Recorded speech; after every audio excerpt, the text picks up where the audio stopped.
Et bonsoir à toutes et à tous. J'arrive dans 30 secondes. J'ai oublié de mettre les têtes. J'étais perturbé, on était de trop. Il n'y a pas eu le son de merde là des 30 secondes où c'était que chez moi? Ah non, il était bien le son des 30 Ouais. secondes. Ok. Donc voilà, écoutez, Bonsoir à tous. je le refais. Voilà.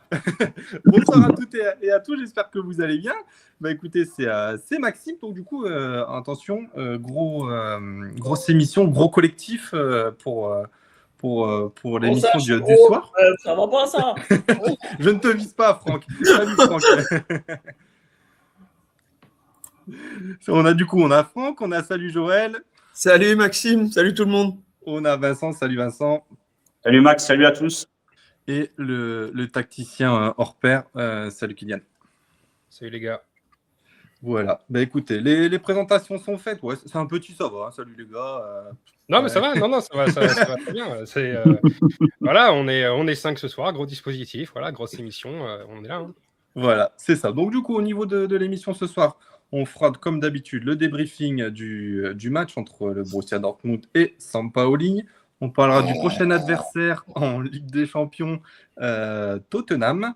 On fera un petit point mercato arrivée et départ qui ont été annoncés un peu dans la semaine avec Sky. Et on finira avec la traditionnelle chronique du vieux Borussen avec Franck. Là, il nous a mis un petit indice ou pas ce soir?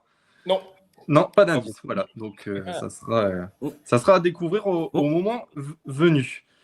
Franck, écoute, je vais commencer avec toi parce que tu as fait le déplacement avec Maxime, je précise, l'Alsacien, pour aller voir le match et aussi avec neveu et puis de la famille, c'est ça?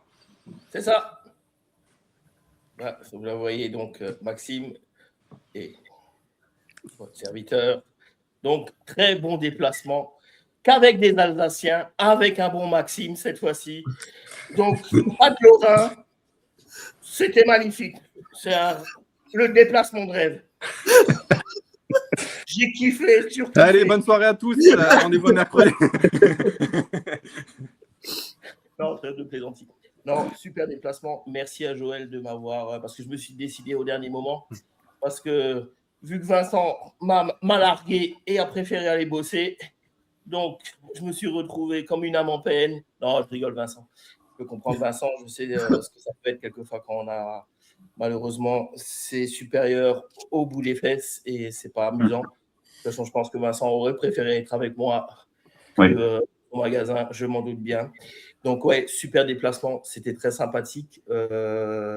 Déplacement à 9. Donc, Maxime, son papa, Yannick, Greg, Yann, qui a fait toute la route en tant que chauffeur. Chapeau à lui. Il nous a vraiment main de maître, à part le minibus qui n'avait pas de chauffage. Oh merde. Ça a été épique. Je ne vous raconte pas. Il ne se dégivrait pas. Donc, avec la chaleur du moteur, il s'est quand même dégivré. C'était magnifique. Bon, ça allait à l'intérieur, la température était... On avait quand même une petite chaleur, donc la chaleur du moteur, mais c'était magnifique. Donc, ouais, Yann, Yves, un copain encore, et donc les 3 petits bouts de chou qui étaient adorables, donc Tom, Enzo, et j'ai le dernier prénom que j'ai loupé, que j'avais dit. Ah, je l'ai loupé, je ne l'ai plus en tête, malheureusement. Ouais, il est pas important celui-là. Si. Il l'a oublié à Dortmund. Il est trop adorable. Et en tant que gamin, je pense que vous les voyez en plus, 3 tenues de BVB, quoi. C'est magnifique, quoi. La relève. Ouais, franchement sympathique. Une belle petite équipe. Ils ont vraiment. Après, c'est des gens qui sont déjà allés à Dortmund quand même aussi. Maxime a dû faire son 20e déplacement. Et je sais que Greg nous avait accompagné Joël contre Augsbourg. On avait fait un déplacement aussi en minibus à 9. Et Yann était aussi déjà allé, quoi. Je pense le papa de Maxime, Yannick aussi. Je les remercie parce que franchement, ça a été la note heureuse de la journée. Vous avez ceux qui ont Facebook ont pu voir mon petit commentaire, je veux dire. C'est ça le Borussia Dortmund de toute façon. Et j'en ai fait énormément avec Joël. Et avec Joël, c'est toujours un plaisir. Et avec Ophélie. J'en ai fait avec Vincent, j'en ai fait avec Maxime, avec toi. C'est pour moi, c'est ce que je retiens, c'est cette belle aventure humaine qui nous rapproche tous. Et c'est vraiment sympathique de pouvoir partager. Et c'est ce qui fait la beauté, je pense, de notre Borussia Dortmund. Parce qu'actuellement, c'est pas le jeu qui fait la beauté de ce club. Mais bon. Non, c'est ça. Et on va pouvoir justement un peu en parler. Je finis avec cette petite photo, parce que je trouvais qu'elle était belle. Ouais, ligne je l'ai avec fait le en stade. partant pour une fois que je fais une belle photo, n'est-ce pas, Président? C'est pas toi qui as pris ça, c'est pas possible. Si, c'est moi. C'est Non, moi. non, non, non, non, non, non. Si, Je et reconnais c'est pas moi. tes talents de photographe là-dessus. Ouais, et si, c'était moi. Ouais, Il a passé le franchement, portable à quelqu'un. franchement, c'était bien. Partir à 5 h du mat, c'est dur, mais partager toute cette journée, c'est déroulé formidablement. J'ai fait le guide touristique pour ces 8 personnes. Je leur ai un peu raconté l'histoire du BVB et tout. Ils ont joué le jeu, ils ont apprécié. Et franchement, je leur dis franchement merci. Ils étaient aujourd'hui au match du Racing. Ils ont eu une belle victoire. 2-1 contre Metz. Hein. C'est un derby. Donc voilà, un petit coucou à eux. Et merci les gars. C'était vraiment sympa. Voilà, bah écoutez, c'était le petit voyage en minibus. Donc, et puis ça fait toujours plaisir d'avoir d'autres personnes aussi à nos côtés et de faire aussi découvrir le club et surtout à des enfants, parce que c'est pas souvent. Bah écoutez, on va partir sur la composition d'équipe. Je vous la rappelle. Donc du coup, au goal, toujours Gregor Kobel. Dans l'axe, Schlotti, Anton, Chan, Svensson à gauche, à droite Ryerson. Dans l'axe, Nmecha, Bellingham, à gauche Brandt, à droite Adeyemi et à la pointe de l'attaque pour une seconde fois consécutive, Silva. On avait du coup Sabitzer, blessure au mollet, Ben Sebaini, grippe, et Anselmino à l'entraînement individuel, donc d'où la non-présence sur la feuille de match.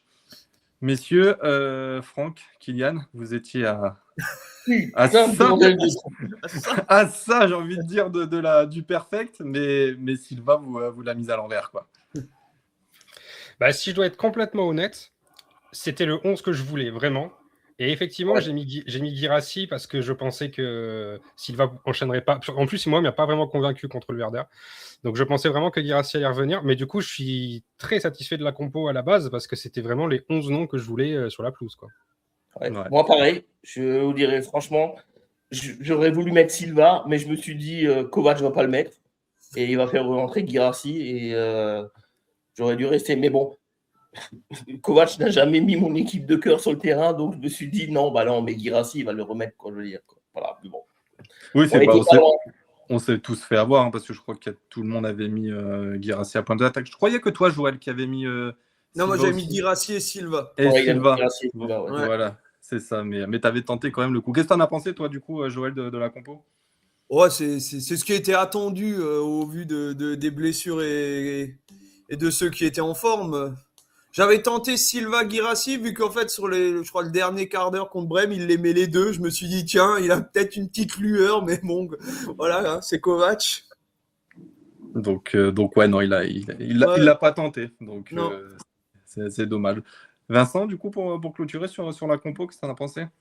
Oui, bah écoute, belle composition hein, quand je la découvre. Après, ouais, c'est vrai que j'aurais peut-être bien aimé voir aussi, comme l'a dit le président, Silva associé avec Guirassy et Adeyemi, ça aurait été intéressant à voir. En tout cas sur plus d'une heure de jeu. Mais ouais, bon, Brandt, bon, je sais pas trop. Après, Bellingham titulaire, j'aime bien. Et le retour de Chan en tant que titulaire, il me semble qu'il était en tant que remplaçant contre le Werder. Donc oui, à mon avis, il l'a peut-être mis par rapport aux prestations, on va dire pas terribles de Zule, mais ouais, bonne proposition cohérente en tout cas sur les formes des joueurs. Ok, ouais, c'est vrai que c'était assez cohérent et logique, hein, les choix qui ont été faits. Et c'est vrai que c'était peut-être l'une des seules occasions où on pouvait faire un perfect sur cette compo, parce que là, déjà, mardi prochain, ça va être encore une grosse surprise sur qui sera aligné dans tout ça. Bah écoutez, les gars, on va se lancer directement dans le vif du sujet, sur le match, comme d'hab. On va diviser en première et seconde période. Kylian, je finirai toujours avec toi, comme ça, comme tu as tes petites tablettes. Comme ça sera plus cohérent. Voilà, victoire 3-2, comme vous pouvez le voir, donc but de Brandt juste avant la mi-temps. Adeyemi à la 53e et Chan dans le temps additionnel plus sur penalty. Et Sampaoli qui revient avec ses 110, je crois, c'est ça, et Jones. Donc, qui veut commencer pour Oh, Franck, je sens qu'il avait une connerie avec Sandy, mais ça m'étonne qu'il la fasse pas. Je l'ai vu. C'est ça où je me suis loin. trompé, hein, dites-le moi. Hein. Putain, mais je l'ai vu. J'ai vu ces petites lèvres faire. Oui. Il s'est retenu. Bah tiens, Franck, comme tu étais sur place, je commence avec toi. La première période, qu'est-ce que tu en as pensé? Qu'est-ce que j'ai quoi pensé de la première période? Ouais. Bon, bah, c'était simple.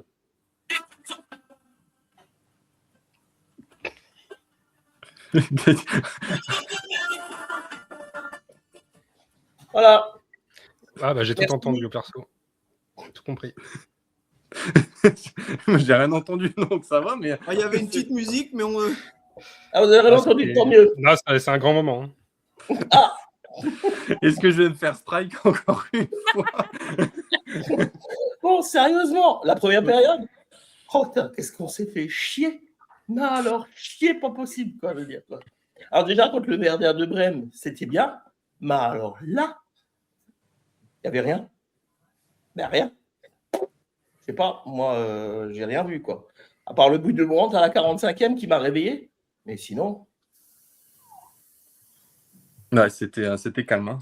C'était dans la lignée de mardi soir hein, contre le Werder. Ouais, alors, j'ai parlé avec quelques supporters du Borussia et c'est vrai que beaucoup sont revenus sur un peu sur la même constatation. Je pense que les joueurs ont peur de faire des choses. Ils font que les choses que Kovac leur demande de faire, je veux dire à l'entraînement, et ils font rien d'autre. Donc il n'y a rien d'imprévu, il n'y a pas de truc. Ils restent dans un cadre de jeu qui est lunaire, quoi.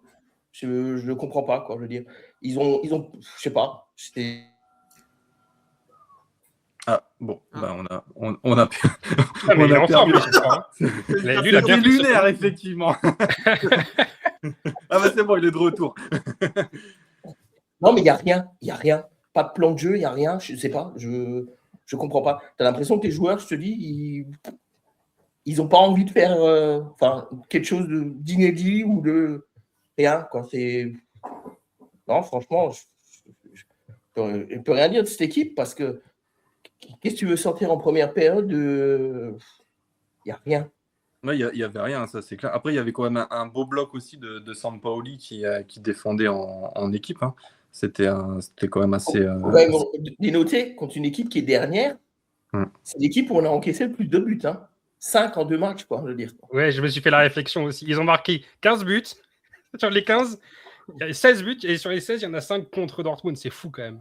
Et c'est 5 sur coup de pied arrêté, hein, les gars. Ouais. C'est Putain, ça. oui, c'est vrai. 5 contre coup de pied arrêté, quoi. C'est fou, quand même. Donc, je sais pas, à Marbella, ce que j'ai compris, ils ont travaillé les coups de pied arrêtés. ouais, mais de l'autre sens, pas en défendant, en attaquant cette fois-ci. Ah, ok, bah, ils auraient dû mieux le faire peut-être en défendant parce que. Alors, bon, bref, mais bon. Bon, bah, Brandt, on l'a pas vu tout le match, comme souvent, mais voilà, il marque son but, quoi, je veux dire. Il avait une occasion aussi, je crois, c'était vers la 13e, où il fait une reprise et puis un défenseur le dégage juste devant sa ligne, où le gardien il se trouve complètement. Mais il y en a tout de suite une au début de match, là, je veux dire, qui est sauvée sur sa ligne aussi, hein, je crois. Hein. Hein, tout de suite. Hein. Et puis c'est lui qui tire le coup franc aussi, qui passe juste à côté. Ouais, qui passe juste à côté, ou de là où on était, on avait l'impression qu'il était rentré, surtout quand on était en dessous. Il y a la musique aussi qui s'est mis. Oui. Ça n'a pas duré longtemps, mais bon. Ouais, bah après, quand tu es de loin comme ça, tu as l'impression. Parce qu'en plus, elle est bien passée derrière et elle a longé le filet. Donc, ça fait vraiment l'impression qu'elle était rentrée. Alors, j'ai trouvé des prestations vraiment. Je me suis demandé à un moment, Svensson, il a joué. Parce que. Voilà. La tête à Kylian quand tu as dit le nom Svensson. Et il a deux nouveaux bourreaux, tu verras. C'est Svensson et Bayer. C'est gros, c'est parti et il faut qu'il s'est trouvé des nouvelles mercredi. Ouais, putain, mais Svensson, il a été. Wow. c'est famélique, hein, je veux dire, c'est oh là là, c'est catastrophique. Catastrophique. Quoi. Ouais, ça c'est clair. C'est que Voilà. ouais, il n'a pas fait une belle prestation. En tout cas, au dit des tribunes, hein, on s'est fait chier, mais quelque chose de royal en première mi-temps. Quoi. Ouais, je te comprends, c'était pareil, je pense, devant nos télés pour ceux qui ont regardé le match en direct. Mais ouais, on se faisait bien chier. Vincent, du coup, qu'est-ce que tu en as pensé, toi, de la première période? Bah, que dire de cette première période, hein, c'était extrêmement compliqué. Et quand je dis extrêmement compliqué, je parle déjà pour moi, à regarder. Ça m'a fait presque mal au cœur de voir mon équipe jouer comme ça, parce qu'on joue contre les avant-derniers de Bundesliga. Et je me suis quand même, à un moment donné, j'ai quand même été regarder le classement parce que j'étais plus très, très, très sûr de moi quand je les voyais jouer, parce que j'ai eu le sentiment qu'ils jouaient quand même beaucoup plus que nous. On a passé pratiquement notre première période à faire que des mauvaises passes, des centres pas terribles. C'était pas du tout cohérent. Enfin, je sais pas. Peut-être que j'ai pas vu le même. J'espère qu'on a tous vu le même match. Mais voilà, à part une petite occasion de Svensson à la 12e ou 13e minute, je crois, et à la 19e minute, Adeyemi qui joue très très mal le coup, et le but, oui, de Brandt à la 45e. Bon, sinon, c'est tout ce qu'il y a à dire, mais alors, en tout cas pour moi, mais moi j'ai le sentiment que on joue contre une équipe qui joue beaucoup mieux que nous et on mérite pas le 1-0. Oui, c'est clair que la mi-temps, c'est un coup de chance, hein, on va dire, ce but juste à la dernière minute avant de rentrer au vestiaire. Moi, ce qui m'a fait rire aussi, c'est un peu le penalty qui avait été annoncé pour Sampaoli avec l'arbitre. Il est quand même juste en face et qui pense que Silva la touche de la main. Joël, toi, du coup, sur la première période.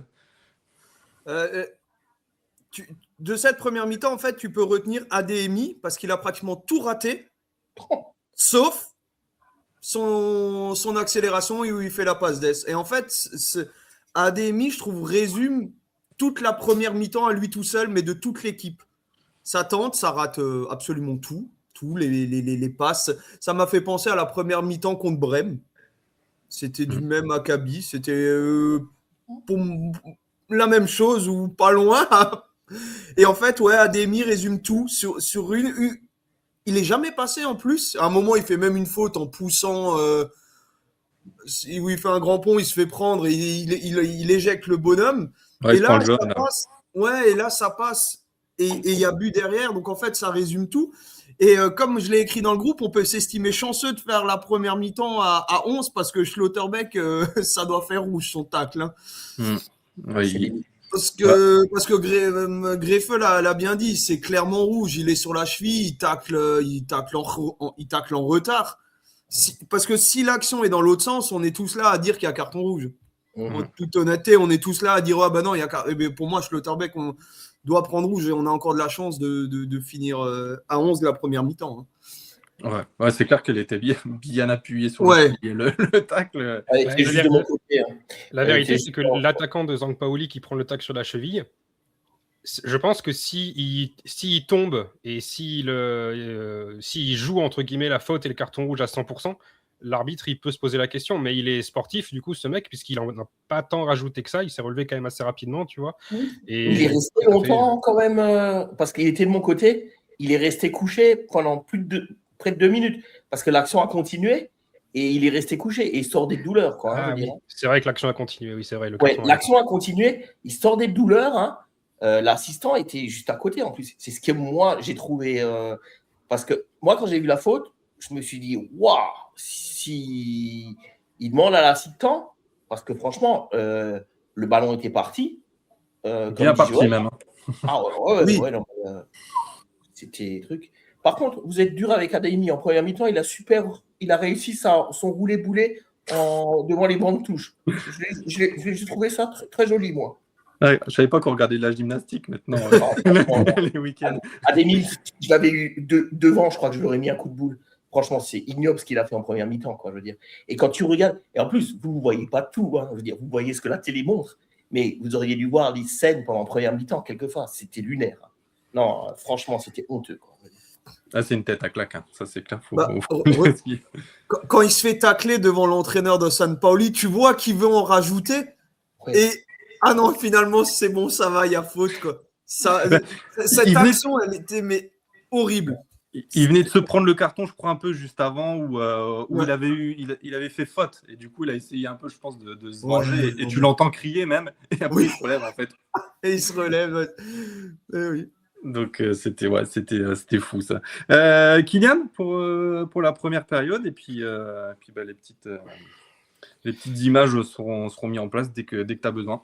Ouais, bah, la première période, de toute façon, quand tu as une première mi-temps à 4 tirs contre 3, généralement, les chiffres de ce côté-là ne mentent pas trop, quoi. On s'est quand même bien fait chier. Mais ce qu'il faut dire, c'est que sur les 4 tirs de Dortmund, il y en a quand même 3 qui sont faits par Brandt, un but, un qui est cadré, sauvé par un défenseur, et un où tout le stade croit qu'il y a but. Donc, les plus grosses actions viennent quand même de Brandt. Et puis la quatrième, c'est Schlotterbeck sur corner, où je crois que c'est cadré aussi, d'ailleurs. Je crois qu'elle est cadrée aussi, la tête de Schlotterbeck. Donc à la fin, je ne suis pas si d'accord avec Vincent qui dit que le 1-0 n'est pas mérité, parce que bon, juste les 3 tirs de Brandt, pour moi, mérite un but. Mais là où on n'a pas été bon du tout, par exemple, c'est dans les duels, quoi. Les duels, on les a quasiment tous. Le milieu de terrain a été éteint. On n'a vu ni Mecha ni Bellingham, surtout en première période. Les deux ont été asphyxiés par le milieu de terrain de Sampaoli. J'ai trouvé Silva vraiment pas bon non plus. Et j'ai surtout trouvé que j'adorerais avoir à un moment donné un plan vraiment du ciel pour voir le grand rectangle vert et voir comment bougent les joueurs. Parce que moi, je trouvais que le 3-4-3, on dirait, vous savez, les jetons qu'on met sur les tableaux blancs avant les matchs, quoi, et ils ne bougeaient pas. Le manque de mouvement, c'est quand même très, très grave, quoi. Le seul qui faisait un peu des mouvements, c'était Brandt. Et d'ailleurs, j'ai pensé à Franck, parce que je sais que Franck préfère quand il y a un vrai 10, donc Brandt ou Chukwuemeka. J'ai trouvé que Brandt, c'était vraiment le seul qui rentrait dans l'axe, justement pour essayer d'apporter un truc au milieu, parce que le milieu prenait l'eau, en fait. Et moi, j'ai noté quelques actions de Brandt qui, quand même, m'ont plu. Mais bon, c'est vrai que dans l'ensemble, c'est pas fou. Vas-y, tu peux envoyer les images. Je crois qu'il y en a 5 en première période. Je vais t'avouer que je suis plus sûr à 100%, mais ouais. Je te crois. Ça, pour moi, c'est encore un problème positionnel. Mecha, il est dans le rond central, il joue un 2 contre 1 alors qu'il n'a pas du tout la nécessité de le jouer, ce 2 contre 1. Mais bon, déjà, c'est un mauvais choix. Pour moi, il y a 2 mecs, Svensson au fond et Chan au premier plan. C'est vraiment un manque de... C'est de la paresse, en fait, de pas monter. C'est le confort de se dire, il va renvoyer le ballon derrière, parce que alors les passes en retrait, qu'est-ce qu'on en a vu dans ce match et en première période. Svensson, il doit monter, il doit apporter une solution sur son côté, parce qu'il est tout seul en plus sur son côté, Svensson. Chan, c'est pareil, il doit venir apporter une solution. La vraie seule option qu'a Mecha à ce moment-là, parce qu'il va le perdre, hein, le ballon, à ce moment-là, c'est Brandt qui fait un appel court. L'appel de Brandt, il est bon. Et même l'appel d'Adeyemi plus loin, il est bon aussi, parce qu'il va prendre la profondeur. Je veux dire, si Mecha la joue sur Brandt, en une touche de balle, il peut envoyer Adeyemi sur orbite, et le défenseur, il le revoit plus, ça on le sait tous. Et pareil pour Silva. Silva, c'est vraiment de la pure paresse de ne pas re-rentrer pour offrir une solution à Mecha. Même si, pour moi, l'option qu'il prend, c'est-à-dire de jouer le 2 contre 1 avec un dribble, il tente un double contact et il va perdre la balle. Déjà, elle n'est pas bonne, mais le positionnement de ses coéquipiers n'est pas bon non plus. La vraie seule bonne option, ça aurait été celle de Brandt. Et pour moi, ça, c'est vraiment que de la paresse d'un positionnement qui est hyper sécuritaire. C'est vrai que est-ce que ces garçons-là n'ont pas peur de faire, entre guillemets, le geste de trop, le pas de trop qui les mettrait potentiellement hors de position? Mais là, en ne le faisant pas, Svensson, typiquement, il ferme tout le côté gauche. Parce qu'il force Mecha à faire une potentielle passe en retrait et donc à perdre la balle. Et là, quelques secondes plus tard, je pense que c'est celle de juste après, l'image de juste après, quelques secondes plus tard, voilà, on est 9 secondes plus tard, ça donne cette occasion-là pour Sampaoli. Alors, le mec, il ne la touche pas, ça file après en 6 mètres. Mais des actions comme ça, où les coéquipiers qui sont aux alentours ne font pas l'effort pour recevoir la balle dans les meilleures conditions et mettre leurs coéquipiers en des bonnes conditions, ça fait 3 matchs qu'on voit ça à plusieurs séquences, parce que je ne les ai pas toutes. Mais là, celle-là, on est à la 7e minute de jeu, les gars. 7e minute de jeu, et il y a déjà quelque chose comme ça. Svensson ne fait pas les pas, Chan ne le fait pas, Silva ne le fait pas. Moi, ça me plaît pas. Ensuite, je pense qu'on avance un petit peu. Voilà, on est à la 39e. Ah oui, voilà, ça va être rapide. Est-ce que vous avez vu les 3 défenseurs centraux qui sont dans la zone décimètre là? Ah bah ça fait plaisir.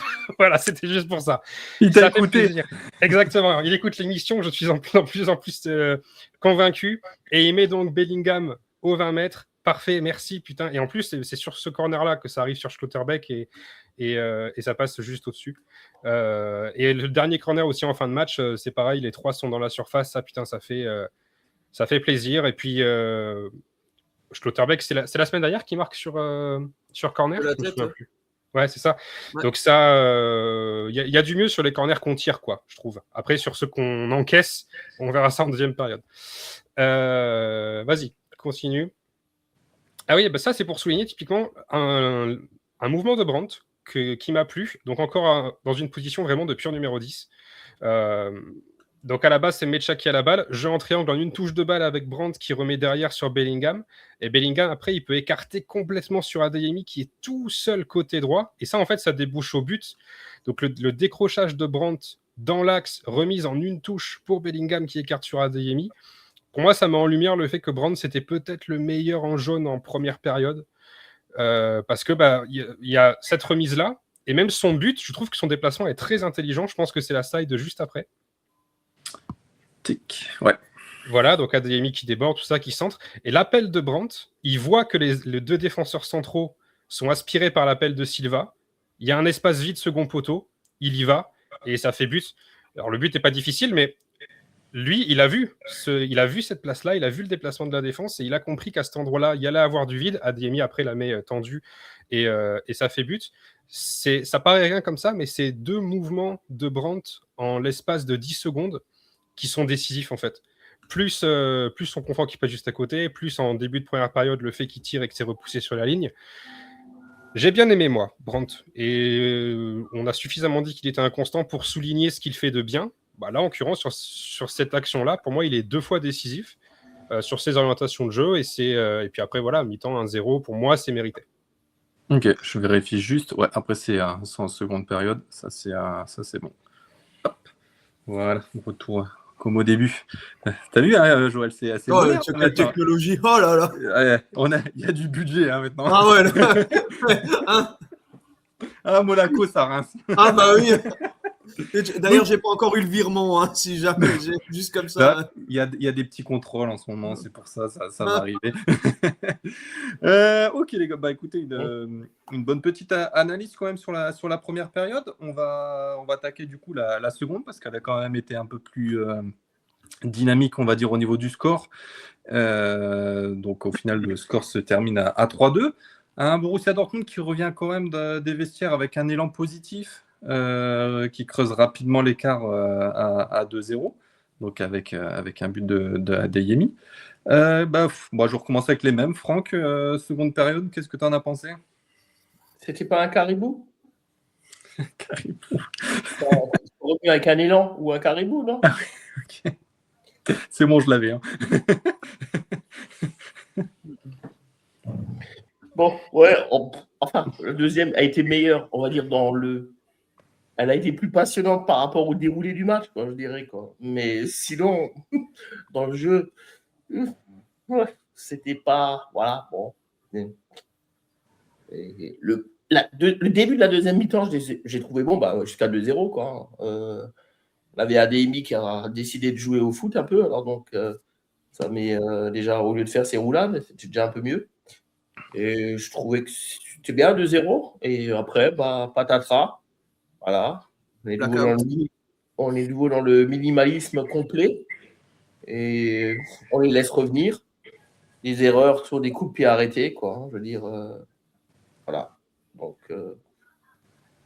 ils reviennent fort justement parce que nous, après, on n'a plus joué du tout, je trouve. Hein. 2-2, 2 jolis buts. Hein. On commence à jouer à 2-2 en fait, hein, parce qu'on sent on sent le match qu'à tout moment on peut le perdre, hein, au vu de la prestation qu'il y avait. Oui, à un moment, à 2-2, je me suis dit, et vu qu'eux, ils étaient vraiment bien positionnés, moi je les trouvais très bien.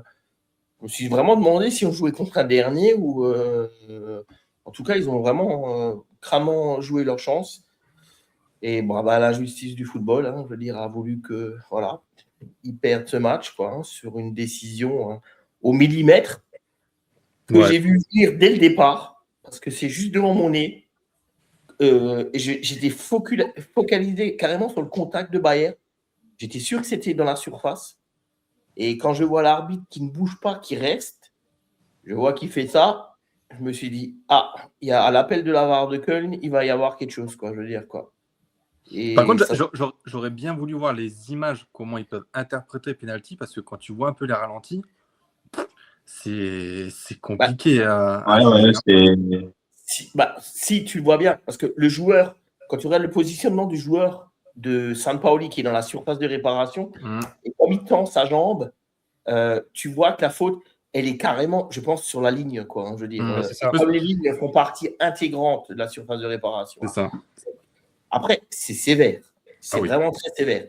Je veux dire, je pense, franchement, que tu mets ce match il y a 15 ans, il n'y a pas de VAR. Nullement personne ne cible de pénalty. Non, c'est sûr. Sûr et certain. Ça donne un coup franc et il n'y a même pas de discussion, quoi. Ouais, c'est clair. Parce que vraiment, Bayer est vraiment sur la limite. Hein. Tu as même l'impression qu'il est un peu à l'extérieur et que la faute se passe sur la ligne, en fait, pile Mais à cet endroit. C'est le point de choc qui fait que, je veux dire, parce que quand tu vois le rouler-bouler, Bayer, à la fin, il se retrouve presque au niveau de la ligne de touche. Donc, C'est ça. tout le monde dit, et moi, j'étais focus dessus, j'étais sûr et certain que ça allait donner penalty. Je l'avais mis d'ailleurs dans le groupe. Moi, pour moi, il y avait, je le voyais sûr et certain dès il y a eu un moment, il s'est arrêté et tout de suite, ils ont eu le check pour voir si c'était dedans ou pas, quoi, je veux dire. Donc, voilà. Je trouve que 3-2, on ne le méritait pas parce que je trouve que Sampaoli a vraiment bien joué et je veux dire que nous, on est en manque d'idées, d'envie, tu as l'impression que les joueurs ils sont dans un rôle, ils n'ont pas le droit. Tu sais, comme disait un peu Kylian, il faut faire un surpassement de sa position, ils ne le font pas. Ils restent cantonnés là où on leur demande et ça n'a pas de génie le football de Kovac. Hein, je suis désolé de le dire, quoi. Après, ok, le groupe manque de qualité, je suis d'accord, on n'a pas des joueurs fantastiques, mais tu les vois, tu as l'impression qu'ils sont bridés, quoi, je veux dire. On leur dit de faire ça et point barre. Ouais, c'est ça. Kovac doit les prendre un par un et leur dire tu fais ça, mais tu fais surtout pas autre chose, quoi, je veux dire. Et surtout pas, tu vas. Et c'est dommage, quoi. Le football, c'est autre chose, quoi, je veux dire. Hein. C'est prendre des espaces et compagnie. Tu as l'impression qu'ils n'ont même pas le droit de prendre des espaces quelquefois, quoi, je veux dire. Ils sont cantonnés dans des rôles. C'est triste à voir, quoi, je veux dire. Ouais, c'est clair. C'est un peu triste à voir tout ça. Vincent Après, oui, vas-y, pardon. Pardon, je ne vais pas faire sur les individualités parce que je pourrais dire que le milieu de terrain était inexistant, les latéraux ont été inexistants. Hein, je veux dire, que ce soit Svensson qui a été complètement, mais alors, comme je dis, mais je l'ai trouvé à l'ouest complet, quoi. Même Ryerson je l'ai pas trouvé bon. Je veux dire, hein. Et c'est pour ça, je pense que tu as trouvé Sampaoli bon. C'est parce qu'ils ont vraiment gagné la bataille du milieu et du coup, par définition, leur jeu de position était en fait bien meilleur, quoi. Le milieu de terrain, on les a vraiment pas vus. Et les seuls moments où on a vu Ryerson, c'est quand il tentait de monter un peu, parce qu'il a quand même tenté des débordements. Mais sinon, c'est vrai que le reste au milieu, tous les duels ont été perdus, quoi. Voilà. Donc, c'est ce que moi, j'ai vu les tribunes, quoi. J'ai vu beaucoup de gens partir à la 75e. Hein. Après le but de Jones, il y en a énormément qui sont partis, quoi, je veux dire, quoi. Moi, dans ma rangée, il y en a une dizaine qui sont partis, quoi. C'est affolant, quoi. On le voit de plus en plus chez nous au stade, quoi. Je trouve ça, franchement, c'est bizarre. Hein. C'est vraiment très triste. Je veux dire, après l'équipe, la prestation, elle est excellente. Je parlais avec des gens qui étaient en bloc 38, parce que j'en ai beaucoup que je connais là-bas. On parlait, mais eux, comme moi, disent on s'en fout des joueurs, on s'en fout de l'entraîneur. Nous, on vient, c'est pour le club, quoi, je veux dire, quoi. Alors, je veux dire, malgré que la prestation et truc, on irait jusqu'à la fin, on les supporte jusqu'à la fin. À la fin, j'y croyais, moi, encore. Hein. À 2-2, on poussait, parce qu'il y a eu la Sud à repousser dans les 5-10 dernières minutes, quoi. Et tu avais l'impression que l'équipe s'est un peu surpassée avec ses encouragements, quoi, je veux dire. Et voilà, ça provoque le penalty, mais c'est un peu triste de voir ça, mais j'ai des trucs. Et bon, vous avez vu, penalty, j'ai jubilé parce que c'était vraiment un scénario. T'as tout donné. Là, t'as Ouais, tout sorti. Voilà. Donc, en fait, c'était la tension durant tout le match qui est ressortie à la dernière minute. Puis bon, c'est vrai que quand tu gagnes un match, en plus à la dernière minute, c'est toujours un plaisir et Oui, d'extérioriser tout ça. pour une fois qu'on ne fait pas un match nul à la dernière minute. C'est ça, et c'était bien parti pour en tout cas. Vincent, du coup, la seconde période, toi, de ton côté, qu'est-ce que tu en as pensé? Ben écoute, la seconde période reprend et j'attends de voir ce qui se passe avant de dire quoi que ce soit. Est-ce qu'on va mieux jouer? Est-ce qu'on va moins bien jouer? Est-ce que ça va rester comme ça? On marque, on va dire, assez rapidement le 2-0. On soulignera quand même l'altruisme de Silva qui a fait plaisir à voir parce que je pense qu'il aurait pu la mettre. Hein. Il aurait pu essayer de la mettre du moins. Et ensuite, on a fait ce qu'on sait pratiquement faire de mieux ces derniers temps, c'est-à-dire se faire remonter. Et j'ai toujours pas l'impression qu'on joue mieux. La preuve, hein, le résultat, il est à 2-2. Moi personnellement, si Kylian me trouve, alors avec tout le respect que j'ai pour Kylian, hein, il aura forcément les arguments pour me contredire, mais s'il arrive à me dire qui est le meilleur joueur de cette équipe que j'ai vu hier, en tout cas, j'aimerais bien savoir qui personnellement, malgré les 3 buts, hein, parce que moi, je suis pratiquement convaincu et vous allez voir ce que je vais vous dire, c'est que on peut tellement, c'est tellement difficile de faire plus nul que ce qu'on a fait quand même hier qu'on va faire un super match mardi. J'en suis pratiquement sûr et certain. Et on en reparlera en tout cas d'ici là. Et effectivement, bon on se fait remonter, le penalty qui nous sauve. En tout cas, merci l'arbitre, merci la VAR, parce que bon, je suis quand même fier de mon équipe, pas fier de notre jeu sur ce match-là en tout cas. Fier de mon équipe, je suis super content bien évidemment. Je hurle dans mon salon, mais j'ai toujours pas l'impression qu'on a super bien joué. Pour moi, ça a été c'est quand même un match que je qualifierais d'un jeu presque à la limite du catastrophique. En tout cas, pourquoi je le dis ça, c'est parce que je sais qu'on est capable de beaucoup mieux faire que ça. Effectivement, on a un plafond de verre, mais il faut pas non plus déconner, quoi. De toute façon, les joueurs le savent aussi, hein, qu'ils peuvent mieux faire, parce que quand tu lis leur interview, ils disent toujours on peut mieux faire, on peut mieux faire. Donc tout le monde s'en rend compte, mais c'était. Ah non, ça, on peut mieux faire. Après, il y a pu avoir des individualités qui ont fait qu'un joueur s'est démarqué plus qu'un autre. Hein. Je dis pas, c'est vrai que maintenant que Kylian a dit que Brandt, c'est vrai qu'il a fait des belles actions, c'est vrai. Mais moi, je te parle vraiment sur le jeu collectif. Le jeu collectif était catastrophique. Moi, je sais pas quoi dire de mieux. Non, c'est vrai qu'au niveau collectif, c'est une catastrophe complète. Hein. Tu as l'impression qu'ils ne savent pas jouer entre eux. Hein. Donc, Joël, toi, la seconde période, est-ce que tu es du même avis que Vincent?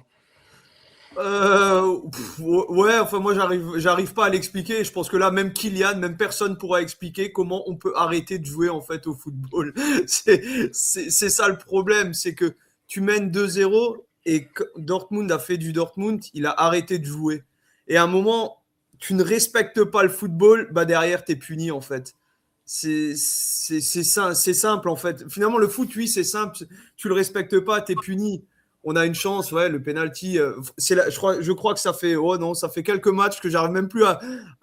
Là, il y a eu 3-2, mais ouais, moi je suis resté dans mon canapé. Le but, ouais, c'est cool, mais voilà, en fait, parce que cette équipe est ennuyante et en fait est sans passion. Et moi, je vais dire, je comprends ceux qui partent du stade parce que moi, je les comprends. Même si je le ferai pas, mais je comprends que tu puisses partir parce que il n'y a pas cette passion dans cette équipe et il y a une vraie question, c'est tout le monde dit on peut mieux faire, mais la vraie question c'est est-ce qu'ils sont capables de faire et moi perso je ne pense pas qu'ils soient capables de le faire parce que ça fait tellement de matchs qu'on est mauvais que si tu peux être minimaliste sur un match, sur 2 matchs, mais être minimaliste sur 8 matchs, c'est plus du minimalisme en fait, on joue à notre niveau. On joue simplement au niveau auquel on est parce qu'on ne peut pas faire mieux. Je pense que tout simplement, on n'en est pas capable. On n'a pas, Kylian l'a clairement dit, dans un space, on n'a pas le talent. Et en fait, on n'en a pas. On n'a pas de talent comme on en a eu quand il y a eu des Bellingham, Haaland qui arrivaient à te sauver un match ou des Sancho. Là, des joueurs qui peuvent te faire une diff, qui peuvent faire un dépassement de fonction, on n'en a pas. Et pour moi, ce qu'on voit là sur le terrain, c'est presque devenu la norme. Ça ne devrait pas, mais c'est presque devenu la norme pour Dortmund. C'est limite d'être mauvais. Et ça, j'en suis convaincu, plus convaincu que Vincent qui dit qu'il y aura des jours meilleurs. Moi, j'ai du mal à y croire. Très sincèrement, j'ai vraiment beaucoup de mal à croire que tu peux avoir des jours meilleurs avec cette qualité d'effectif et avec Kovac sur le banc. C'est ça. En fait, ce qui est fou, c'est que c'est mauvais, mais tu es quand même deuxième au final. Oui, mais c'est ce que tu lis en fait. C'est ce qui sauve finalement Kovac. Et Julien l'a très bien marqué en fait. C'est cette différence entre le Bayern et nous qui fait que c'est tellement flagrant aussi. Si le Bayern était à 4 points, on n'aurait peut-être pas ce discours-là. Sauf que là, ils sont à 11 points, je crois. C'est ça. Ah ben, on peut l'avoir, ouais, parce que il y a un fossé. Alors oui, c'est pas on peut me parler de budget, on peut parler de ce qu'on veut, mais quand on voit la qualité, on l'a encore vu contre Leipzig. Je suis au resto, je vois 1-0 pour Leipzig, je dis c'est bon, ils vont avoir un match nul, une défaite. Je rentre, je suis sur le match du retour, je vois 5-1, je fais mais non en fait. Et eux, alors on peut critiquer le Bayern sur énormément de choses, je le conçois, mais par contre eux, ils ont un coach que finalement, c'est peut-être la dernière roue qu'il voulait, mais il a réussi à en faire quelque chose. Il a de la qualité et il joue avec de la passion. Et ce que nous, on a, mais vraiment pas. Tu sais, la vérité, Joël, c'est que ce minimalisme-là, moi, je saurais me contenter de ça si tu l'appliques contre une équipe qui est fondamentalement meilleure que toi, tu vois. Oui. Bayern, par exemple, contre City, si tu prends les 3 points avec le jeu de Kovac, c'est-à-dire en gagnant toujours un peu à l'arraché avec un but d'avance, moi, je dirais que c'est un coach qui sait affronter plus fort que lui. Voilà. Là, c'est minimaliste contre la pire production offensive d'Europe, dernier de Bundesliga pendant le match. Le Werder, c'était horrible aussi, et c'est régulier contre les équipes qui sont très, très, très faibles, tu vois. Et en fait, le fait que Dortmund soit deuxième avec ce jeu-là, dans cette Bundesliga-là, moi, ça me fait quand même reposer un peu la question du niveau de la Bundesliga, en fait. Notre ami Julien a fait tout un article là-dessus qui disait qu'effectivement, il y a une concurrence un peu déloyale, déloyale, non, c'est pas le bon mot, mais avec cet écart de budget entre Dortmund, le Bayern et sur le reste de la Bundesliga, mais c'est ce que tu dis, en fait, ça se ressent sur le niveau de la Bundesliga. Voilà quoi. Cette saison, il est pas fou, on va dire. Ouais, je suis d'accord avec ça. Ouais. Pour moi, le jeu qu'on a là, il est pas minimaliste en fait. Il est ce qu'est capable de faire Dortmund. Et je suis désolé, pour moi, ils ne peuvent pas mieux faire parce que ils en ont peut-être pas les capacités, ils n'ont pas le bon coach pour ça, ou je sais pas. Mais moi, comme dit, c'est pas du minimalisme, hein, on fait juste du Dortmund, ce qu'on est capable de faire. C'est comme un gamin à l'école, s'il peut pas faire mieux, il fera pas mieux. Et nous, on est comme des gamins, on peut pas faire mieux. C'est ça. On nous a quand même prouvé au fil de la saison qu'on était capable de faire des meilleurs matchs que celui-là quand même. Et en plus de ça, la composition, on a l'impression, après c'est mon sentiment à moi, c'est que j'ai l'impression qu'elle change absolument tous les week-ends, c'est une nouvelle composition inédite. Est-ce que ça veut pas un peu dire que Kovac ne sait pas trop sur quel pied danser également? Je sais pas, mais le truc, c'est que même nous, notre jeu qui est, c'est juste pour s'amuser, tu vois, d'essayer de trouver les compositions avant les matchs. Mais la vérité, c'est que ça fait un moment qu'on le fait maintenant. Il n'y a personne qui a encore trouvé. Donc, ça veut dire que personne ici n'est capable de dire quelle est l'équipe type de Kovac, tu vois. Mais je crois qu'il s'en cache pas trop parce que même dans les conférences de presse, il prône un peu cette rotation régulière à chaque match. Il le disait, alors je crois que c'était juste après Brême, ou peut-être juste avant Sampaoli, qui disait qu'il allait encore tourner et que ça allait encore tourner. Je crois que c'était pour justifier le temps de jeu de Duranville. C'était la dernière conférence de presse contre Sampaoli qui le dit. Mais je pense que c'est vraiment assumé dans le coaching de Kovac de ne pas mettre 11 mecs plus haut que les autres et plutôt concerner un groupe de 15, 16, 17 personnes, tu vois. Et puis tu fais tourner parce que la vérité, c'est que juste pour le mois de janvier, tu joues 7 ou 8 matchs, tu joues tous les 3 jours quasiment toute l'année. Donc, ces changements, même si ça a un petit peu changé récemment, dans la première partie de saison, c'était rien avant la 70-75e, tu vois. Donc, je pense que plutôt que d'avoir un 11 qui est largement meilleur que les autres, comme il n'y a pas la qualité pour avoir un 11 comme ça, bah, il s'assoit plutôt sur une rotation de 17 joueurs moyens, quoi. Vas-y, Joël, tu voulais rajouter quelque chose? Bah, quand tu disais, on a déjà fait meilleur match que ce qu'on a vu là, mais ça fait longtemps alors que tu n'as sûrement pas vu un match de 90 minutes. Ah, tu as des trous dans un match, mais le dernier match du coup de sifflet du début à la fin, un match presque plein de Dortmund cette saison. Vincent, lequel? Il n'y en a pas. Il n'y en a Ouais, pas. oui. Il y en a pas, mais moi je te parle vraiment sur je te parle vraiment de ce qu'on sait faire en termes collectifs. Regarde, par exemple, je sais que ça va. C'est vrai qu'effectivement, ça remonte à il y a un moment, mais par exemple, le match un des matchs références, malgré qu'on se prend quand même une remontada, le match contre la Juventus. Le match contre la Juventus, c'était, à part Ben Sebaini qui était titulaire, il me semble, sur ce match-là, c'est tout ce qui change. Et on fait un match quand même assez dingue en territoire ennemi, en territoire. On lève la première mi-temps de Turin, qui est horrible. Finalement, tu te retrouves avec exactement la même chose. Tu te retrouves avec pas un match plein. Et on peut même aussi, on perd ce match-là, mais moi j'ai trouvé quand même qu'on avait un des meilleurs matchs qu'on a fait. En tout cas, la deuxième mi-temps, elle était quand même assez impressionnante. C'était contre le Bayern. Ouais, pareil, tu fais toujours une mi-temps sur deux. C'est ce que oui, c'est ça. C'est exactement ça. En fait, avant Werder, je pense, tu peux toujours te raccrocher à une des deux mi-temps qui est bien meilleure que la seconde. Et là, ça fait 2 matchs qu'on enchaîne où il y a vraiment 90 minutes à plat, quoi. Ouais, c'est ça. Peut-être ça serait la prestation contre Barcelone, la dernière qui aurait été 90 minutes pleine. Ça fait des plombes, en fait. Mais Kylian, tu dis Brême et San Paoli, mais remonte plus loin, Fribourg. Oui, Union, oui, bien sûr. Oui. L'Union, je veux dire, tu peux les faire en fait. Et si les joueurs, comme tu l'as dit, Maxime, à la fin de chaque conf, on entend finalement la même chose, on peut faire mieux, machin. Mais en fait, tu te dis, c'est à quel moment que vous allez le faire? Si vous pouvez le faire, faites-le.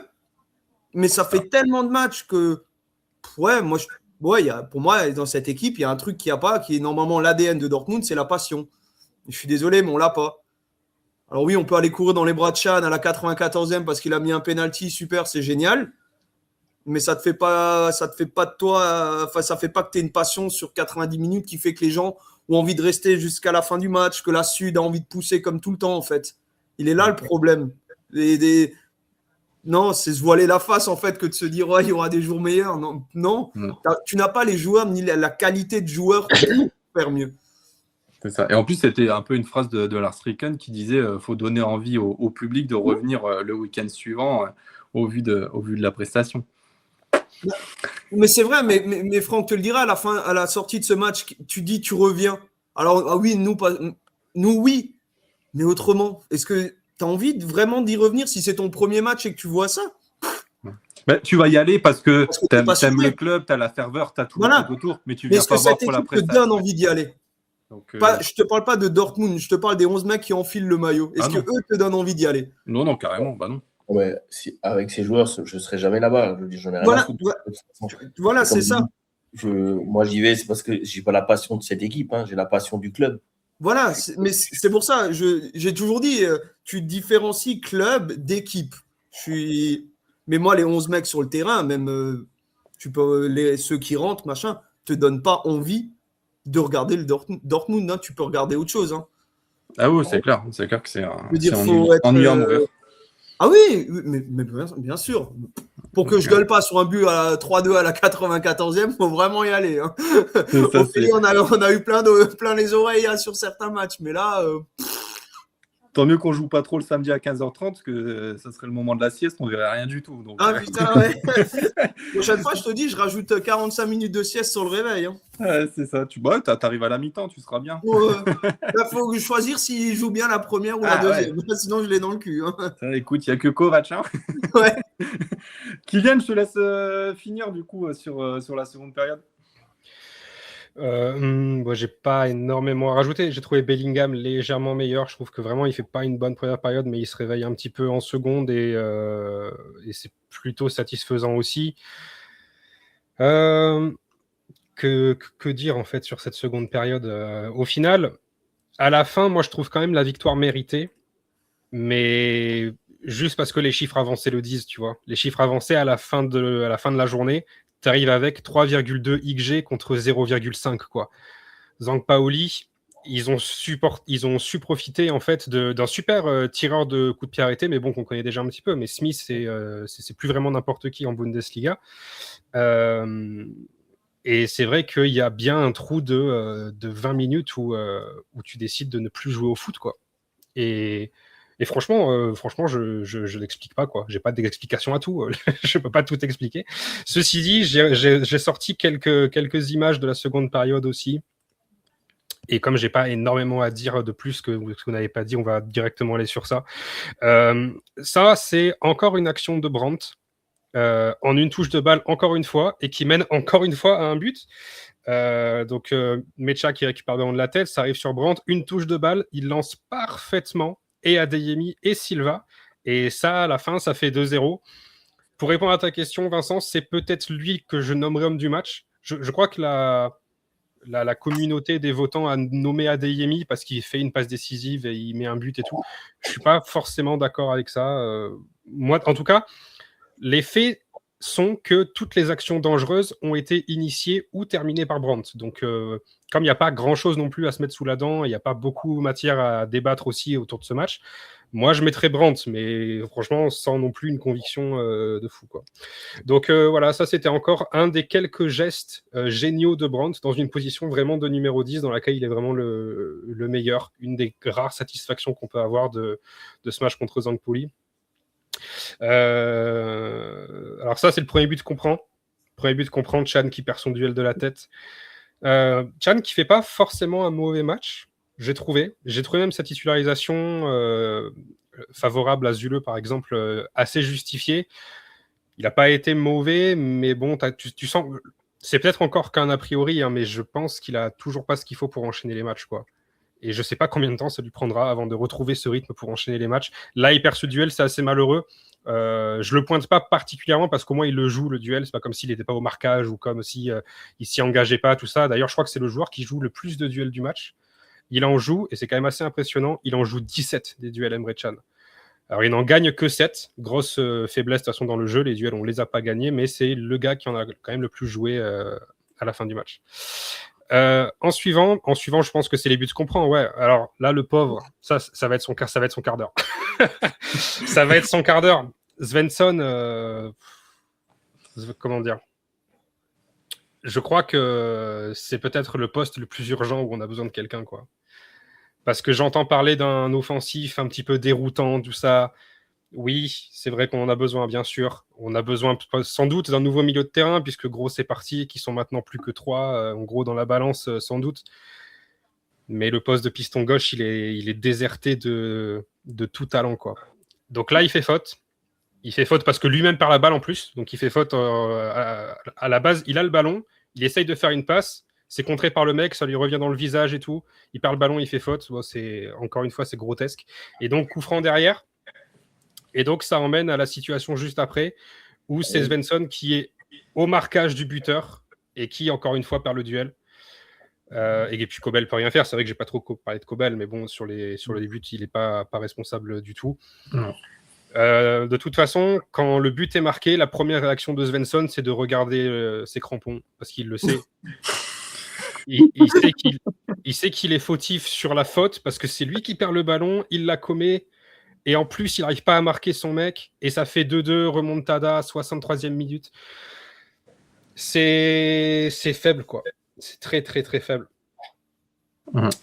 Et t'en as une petite dernière pour la route? Alors, la dernière, vous en avez beaucoup parlé de ce penalty. Moi, j'aimerais parler de... Pas de est-ce qu'il y a faute, est-ce qu'il n'y a pas faute, est-ce que c'est dans la surface, est-ce que c'est pas dans la surface. C'est pas ce qui m'intéresse parce que franchement, déjà, j'ai trouvé qu'on n'avait aucun vrai ralenti pour se faire une opinion fixée. Mais bon, disons que c'est sur la ligne, disons que l'arbitre ne s'est pas trompé. Il y a faute dans la surface, donc il y a penalty.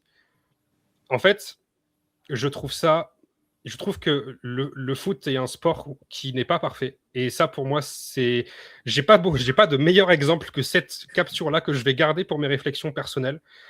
Pour moi, même s'il y a faute dans la surface là, il ne devrait pas y avoir pénalty en fait. Je trouve que c'est disproportionné en fait comme sanction. Je trouve que les règles du pénalty sont vraiment foutues à l'envers parce que là, on parle quand même d'un cas où le ballon n'est maîtrisé par aucun des deux joueurs. Il passe devant la défense, il se dirige vers la ligne de touche, il sort de la surface. Bayer est dans l'angle de la surface, il n'y a aucun danger immédiat contre Zampaoli. Pourtant, il y a faute. Et donc, il y a pénalty et ça donne un tir seul à 11 mètres face au gardien avec personne dans la surface. Il faut savoir que les pénaltys, le XG stable du pénalty, c'est 0,8. Donc, ça veut dire que dès lors que l'arbitre monte le point de pénalty, il y a en gros 80% du travail est fait, quoi. 80% des pénaltys sont marqués. À la fin, ça nous donne la victoire, ça nous donne les 3 points. Mais cette situation-là, pour moi, elle ne justifie pas du tout 80% d'un but déjà fait, quoi. Il devrait y avoir possibilité de siffler autre chose, en fait, dans ce genre de cas où il n'y a pas danger, en fait. Je veux dire, toute l'équipe de Zampaoli est dans le dos de Bayer. Le mec, il n'a même pas le contrôle du ballon. Le ballon, il file en touche. Donc, pour moi, le problème, c'est pas est-ce qu'il y a faute, est-ce qu'il n'y a pas faute. C'est un petit peu plus haut que ça. Est-ce que vraiment, la règle du penalty, elle n'est pas... Elle gagnerait pas à être un petit peu tordue ou ajustée, parce que le foot est fait que de ça, en fait. De moment où on ajuste les règles, certains ici l'ont vécu, mais quand le Danemark gagne l'Euro en 92, ils le gagnent en ayant un football horrible, ils font des passes en arrière et le gardien prend le ballon à la main et tout. Depuis, on n'a plus le droit de faire ça. Là, ça pour moi, alors évidemment, c'est pas le Danemark champion d'Europe 92, là c'est seulement le match Dortmund-Zampaoli, mais malgré tout, à la fin, si Zampaoli descendent parce qu'il leur manque un point, eh bien, ça sera peut-être parce que cette action-là, qui à mon sens ne justifie pas 80% d'un but, a été sifflée comme étant un penalty. Et c'est pour ça que, au même titre que Joël, quand il y a but, j'ai du mal à être content parce que je me sens très mal à l'aise pour Zampaoli en fait. Même si je trouve que leur match n'est pas extraordinaire, que franchement c'est assez faible quand même. Ils ont existé parce que nous, on n'a pas existé. Mais se voir offrir un ballon pour Chan seul à 11 mètres du gardien sur ça, peut-être qu'il faut repenser un peu les règles du foot dans ce genre de cas, quoi. Donc, voilà. Je suis pas tellement d'accord avec Yann, parce que juste pour dire, on ne se fait pas offrir, parce qu'à la limite, tu peux dire que c'est l'attaquant de Sampaoli qui vient nous l'offrir. Parce que quand tu vas bêtement dans un duel comme ça pour un ballon qui va en touche, je trouve que le pénalty est mérité. On peut le mettre à l'envers de l'autre côté par rapport à tout ce que tu dis. Parce que s'il ne va pas au duel, le ballon file de l'autre côté, il n'y a aucun danger. Il temporise, il attend. Il n'y a aucun danger. C'est lui-même qui va provoquer ce danger du pénalty. Oui, non, mais moi je suis d'accord qu'il y ait faute. Hein. Moi je suis d'accord qu'il y ait faute et que la faute elle est stupide, c'est pas souci. C'est que du coup, ce qu'on récupère nous, pour moi ça me paraît disproportionné par rapport à la faute en fait. Mais c'est pas une erreur d'arbitrage, hein. C'est l'arbitre il applique juste la règle qu'elle est faite. En fait, la loi 12 dit faute intentionnelle. Et c'est une faute intentionnelle qui sanctionne un pénalty dans la surface de réparation.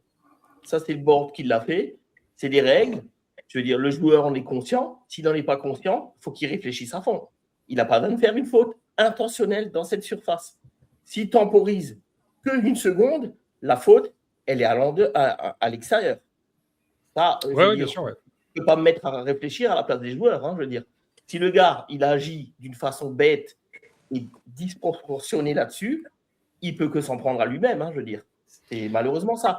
Après, je veux dire, c'est sûr, pas de chance, c'est sur la ligne, c'est un coup franc, c'est un penalty.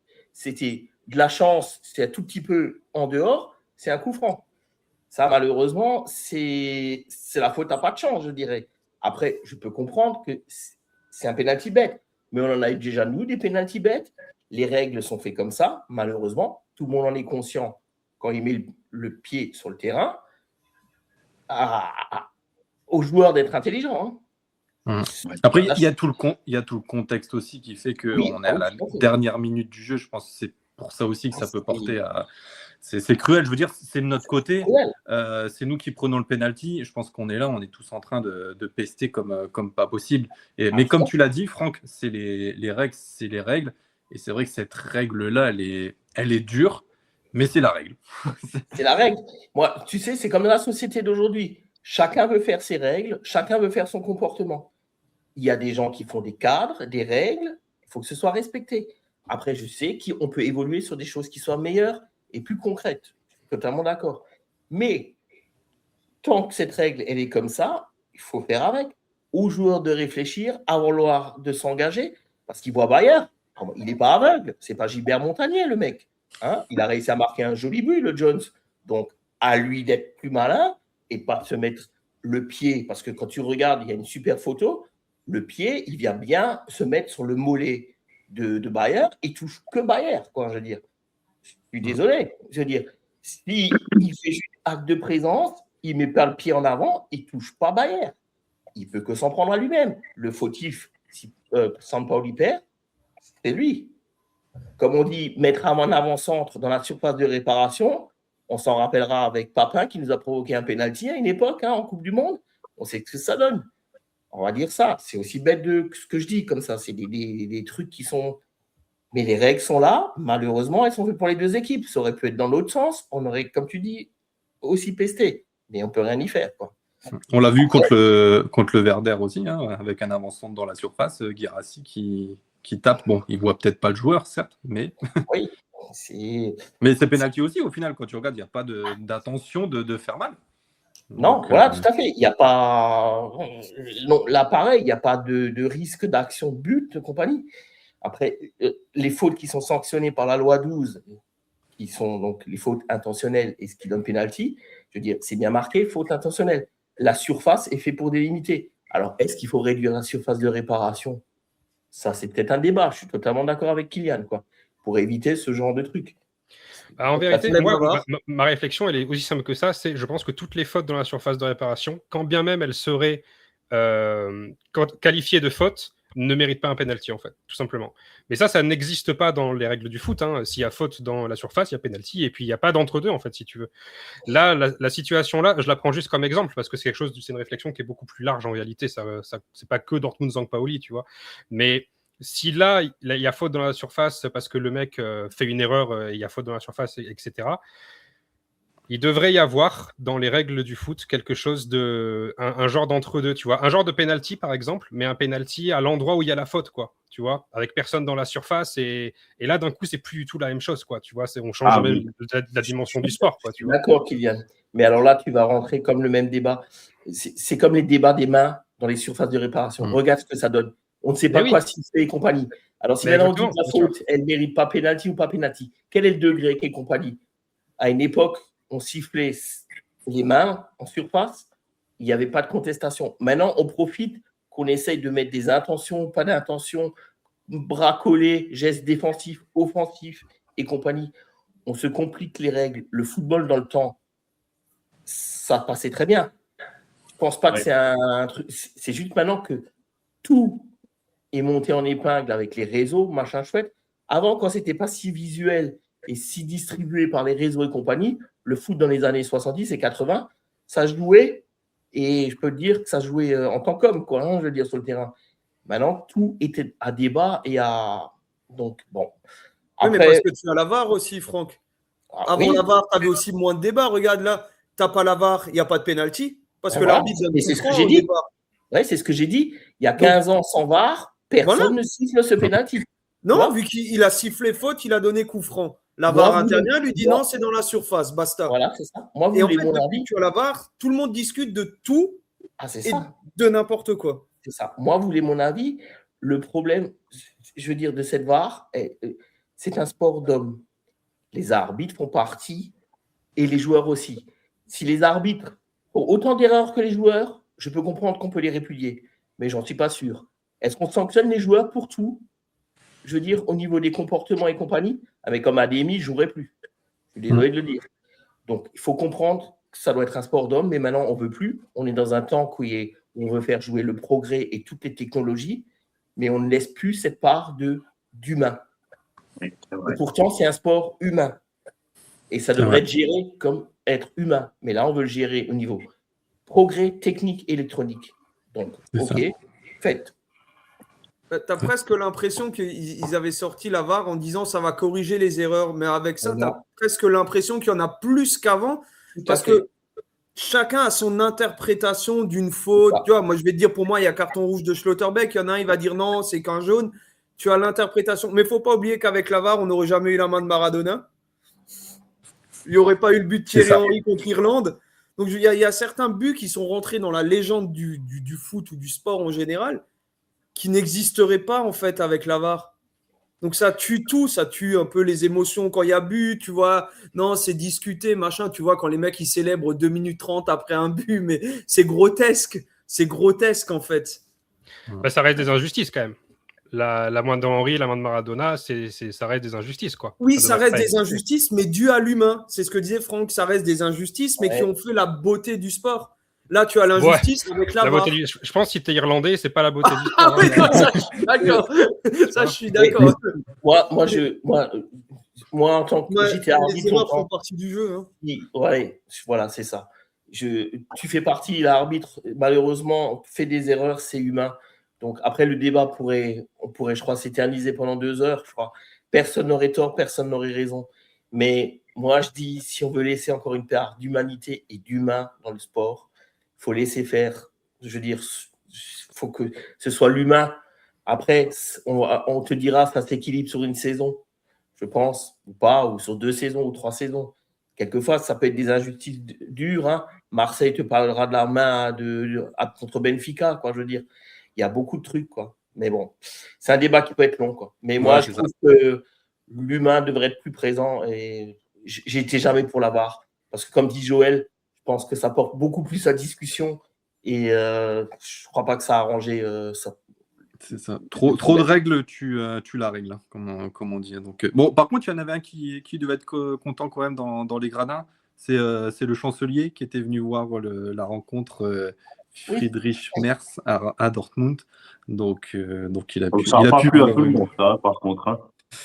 Non, ça a fait un peu grasser des dents. Hein. Donc, mais bon, après, c'est la politique, j'ai envie de vous dire.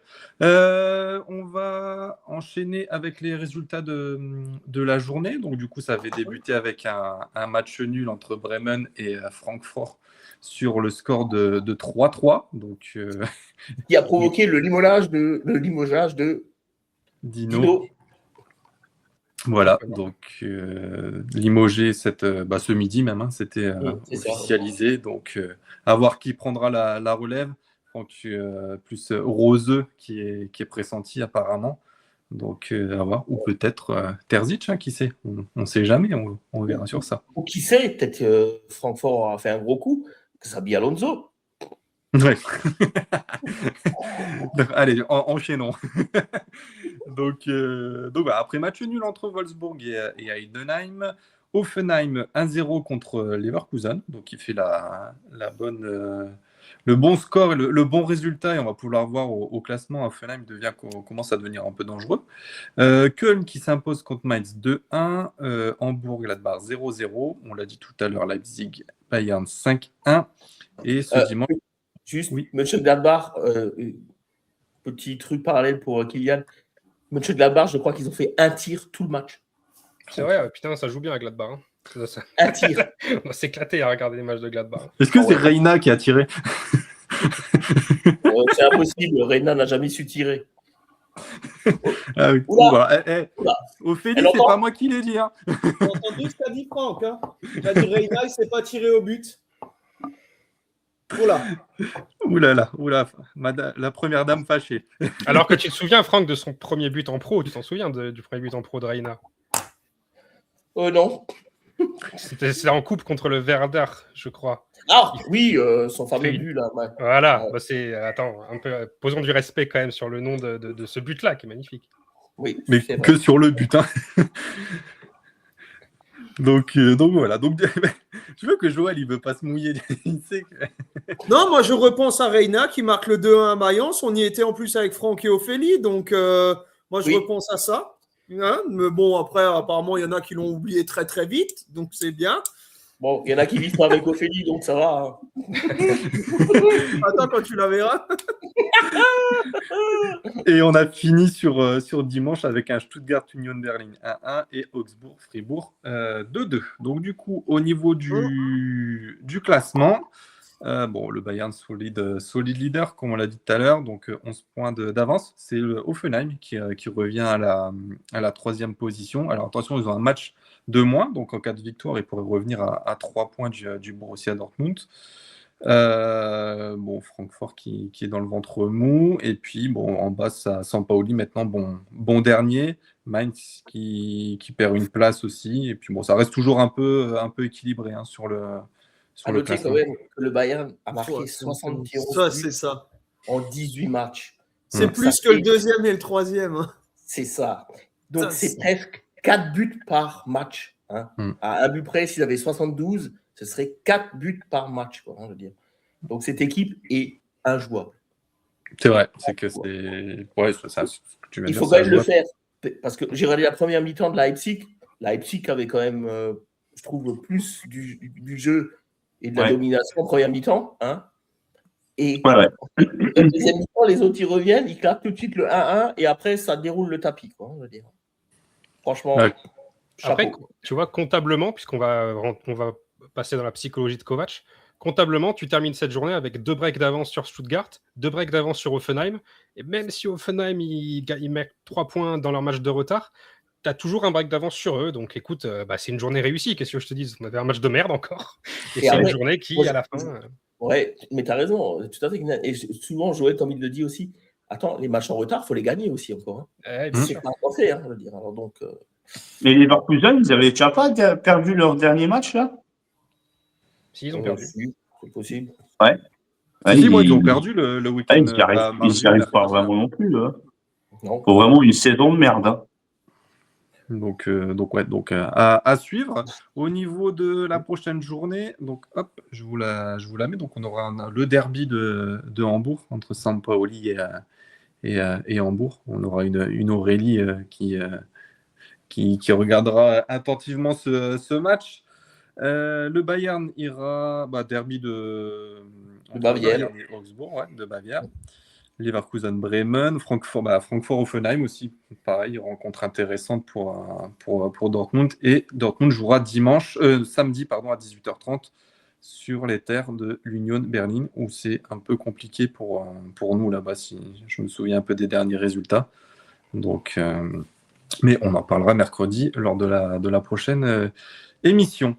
On va enchaîner avec le sujet suivant. Donc, du coup, la rencontre qui nous attend mardi à 21h. Donc, le prochain adversaire de Ligue des Champions, Tottenham Hotspur. On a un Tottenham dans le dur, on va dire déjà en Première Ligue. 14e actuellement, 7 victoires, 6 nuls, 9 défaites.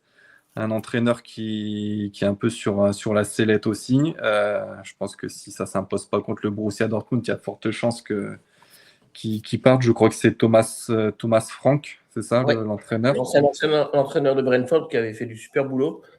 Ça a étonné que la mayonnaise ne prenne pas, mais bon, je pense que le problème doit être différent. Quoi. C'est ça. Donc, il a sur un système en 4-2, 3-1. On va plus partir dans le vif du sujet par rapport à la Ligue des Champions. Ils sont actuellement 11e, donc juste derrière nous avec 11 points, si je dis pas de bêtises. Et au niveau de leurs résultats, donc c'est 3 victoires. Attendez que je remette les petites notes. 3 victoires, 2 nuls et une défaite. Donc une rencontre quand même primordiale pour la qualification. Kylian, qu'est-ce que tu peux nous dire de beau sur Tottenham? Alors, les Spurs, ça va pas très bien. Ça va pas très bien parce que là, sur les 5 derniers matchs, il n'y a pas une victoire. Et les 3 derniers matchs, c'est 3 défaites. Contre Bournemouth, Aston Villa et West Ham à domicile, ils ont perdu hier. Contre West Ham à domicile, ça va pas fort du tout. C'est vrai que Thomas Frank, à la base, c'est un entraîneur que moi, j'aime beaucoup. J'aimais beaucoup son Brentford. Je pensais qu'il avait vraiment tout pour réussir aux Spurs. Ça avait plutôt bien commencé. Et puis très vite, ça s'est effondré. Alors, c'est pas tant une question de qualité parce qu'il y a des joueurs très bons, notamment Mickey Van de Ven, c'est un super défenseur central qui est associé à Romero et qui est capitaine de l'équipe là-bas. Romero, Van de Ven, c'est quand même très solide. Ils ont recruté Xavi Simons, qu'on connaît bien. Ils ont Mohamed Kudus, qui est un super meneur, mais qui est blessé. Il ne sera pas là, Mohamed Kudus. Il est forfait jusqu'à mi-avril. Même Kulusevski, c'est pas vraiment n'importe qui. Ils ont le petit Lucas Bergvall. Bref, il y a du monde à Tottenham. Pourtant, ça marche pas.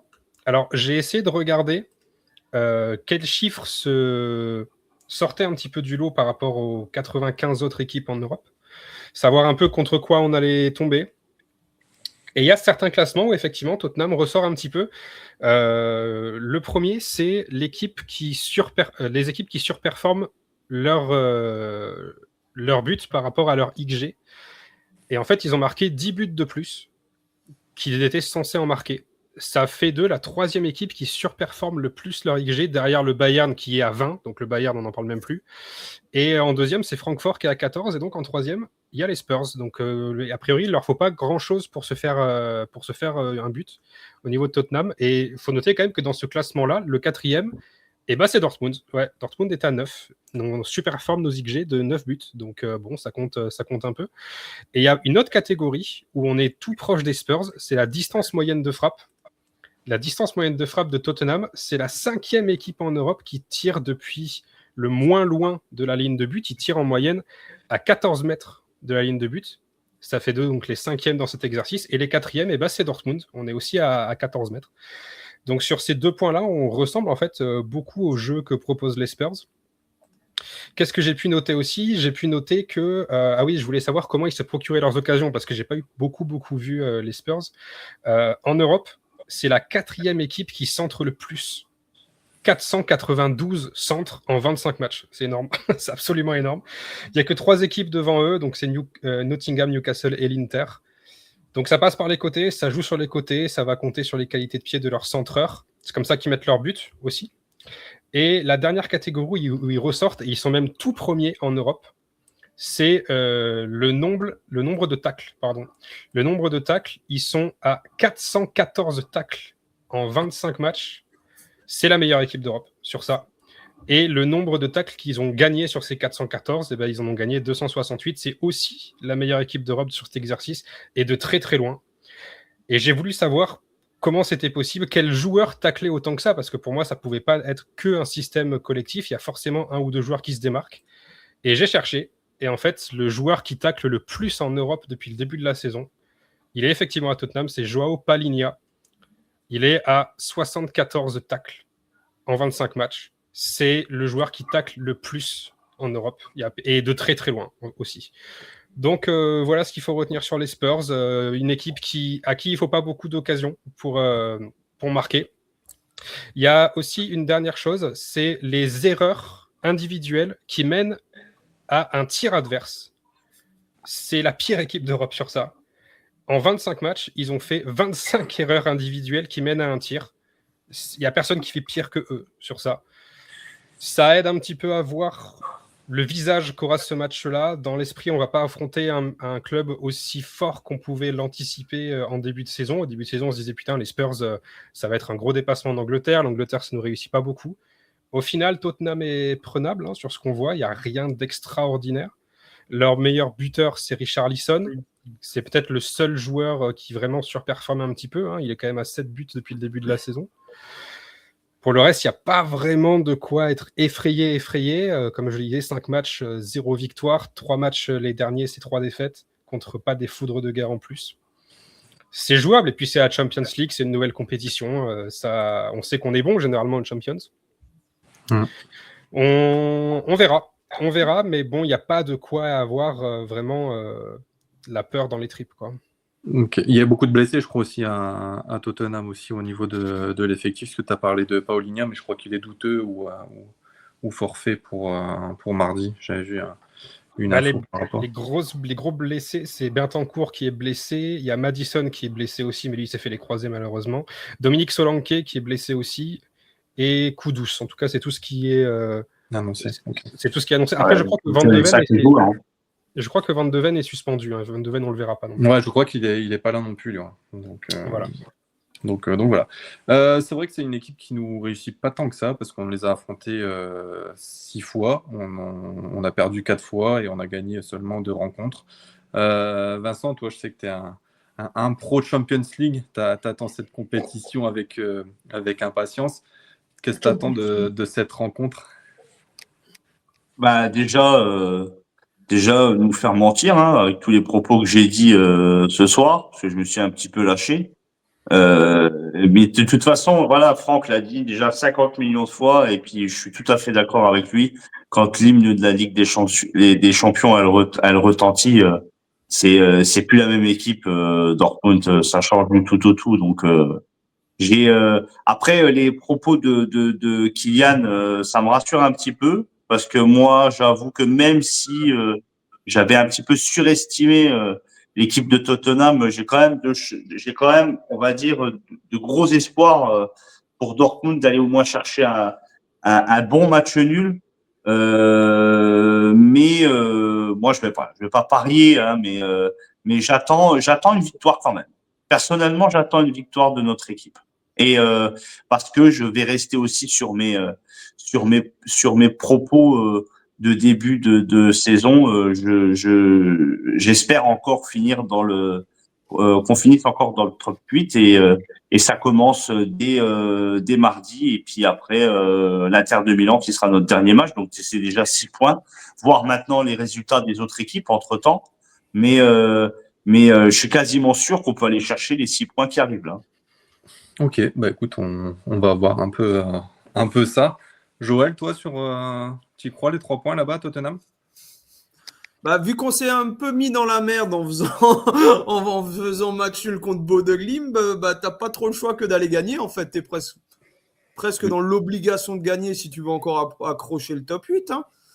Mais c'est vrai que quand il y a la musique de la Ligue des Champions contre Bodø, on s'en souvient, ça les a transcendés. C'est court, oui. Ouais, ça. Ouais, Non, mais il faut 6 points. Il faut 6 points sur 6. Hein, de toute façon, il n'y a pas le choix. Hein. C'est ça, en fait, tu n'as pas le choix que d'aller là-bas en gagnant. Mais tu sais que quand tu vas aller à Tottenham, tu vas te faire rentrer dedans. Hein. Tu vas avoir un défi physique qui te sera imposé que tu ne vois pas en Bundesliga ou peu. Donc, ça va aussi être à voir comment ils vont répondre aux défis physiques, nos stars. C'est ça. Puis après, ça va peut-être une équipe qui va jouer aussi par rapport à Sampaoli ou Werder qui défendait plus qu'il n'attaquait. Donc ça peut être aussi bénéfique pour le Borussia Dortmund. On verra un peu sur la rencontre. Je vous ai fait juste un petit jeu avant d'attaquer le sujet suivant. Il y a eu 3 transferts qui ont été effectués entre les deux clubs. Donc Franck, je te l'ai gardé un peu pour toi parce que c'est vrai que c'est un peu plus ancien. Mais bon, je pense que tu dois peut-être les avoir. Bon, petit indice, il y a eu un transfert du Borussia Dortmund vers Tottenham et après 2 autres de Tottenham vers le Borussia Dortmund, dont un prêt. Est-ce que vous êtes capable de me donner ces 3 noms? Franck, je te laisse après à la fin s'ils n'ont pas trouvé. Franck, il en a présenté un il n'y a pas longtemps. Putain, je me souviens plus. Il n'y a pas longtemps, il a dit ouais, c'est un gars qui est parti à Tottenham et tout après. Je me souviens plus qui c'était. Il y a des récents? Non, ça date des années. Je peux vous donner les années si ça peut peut-être vous aider. Vas-y, donne-leur les années. Alors, on en a un en 98-99 et les 2 autres, c'est à la même année, 2008-2009. Ah putain, oui, 2008-2009. Il y en a un qui a un frère.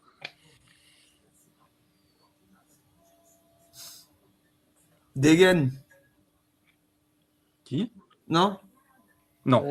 T'as pas la bonne dégaine. Oh. Je pensais qu'il me disait Degen, vas-y, dis.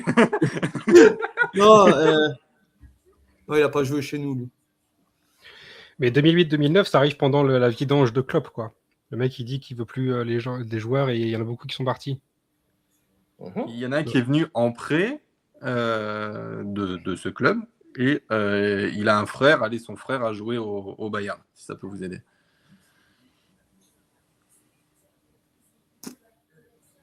Ouais, non. Alors, Okay.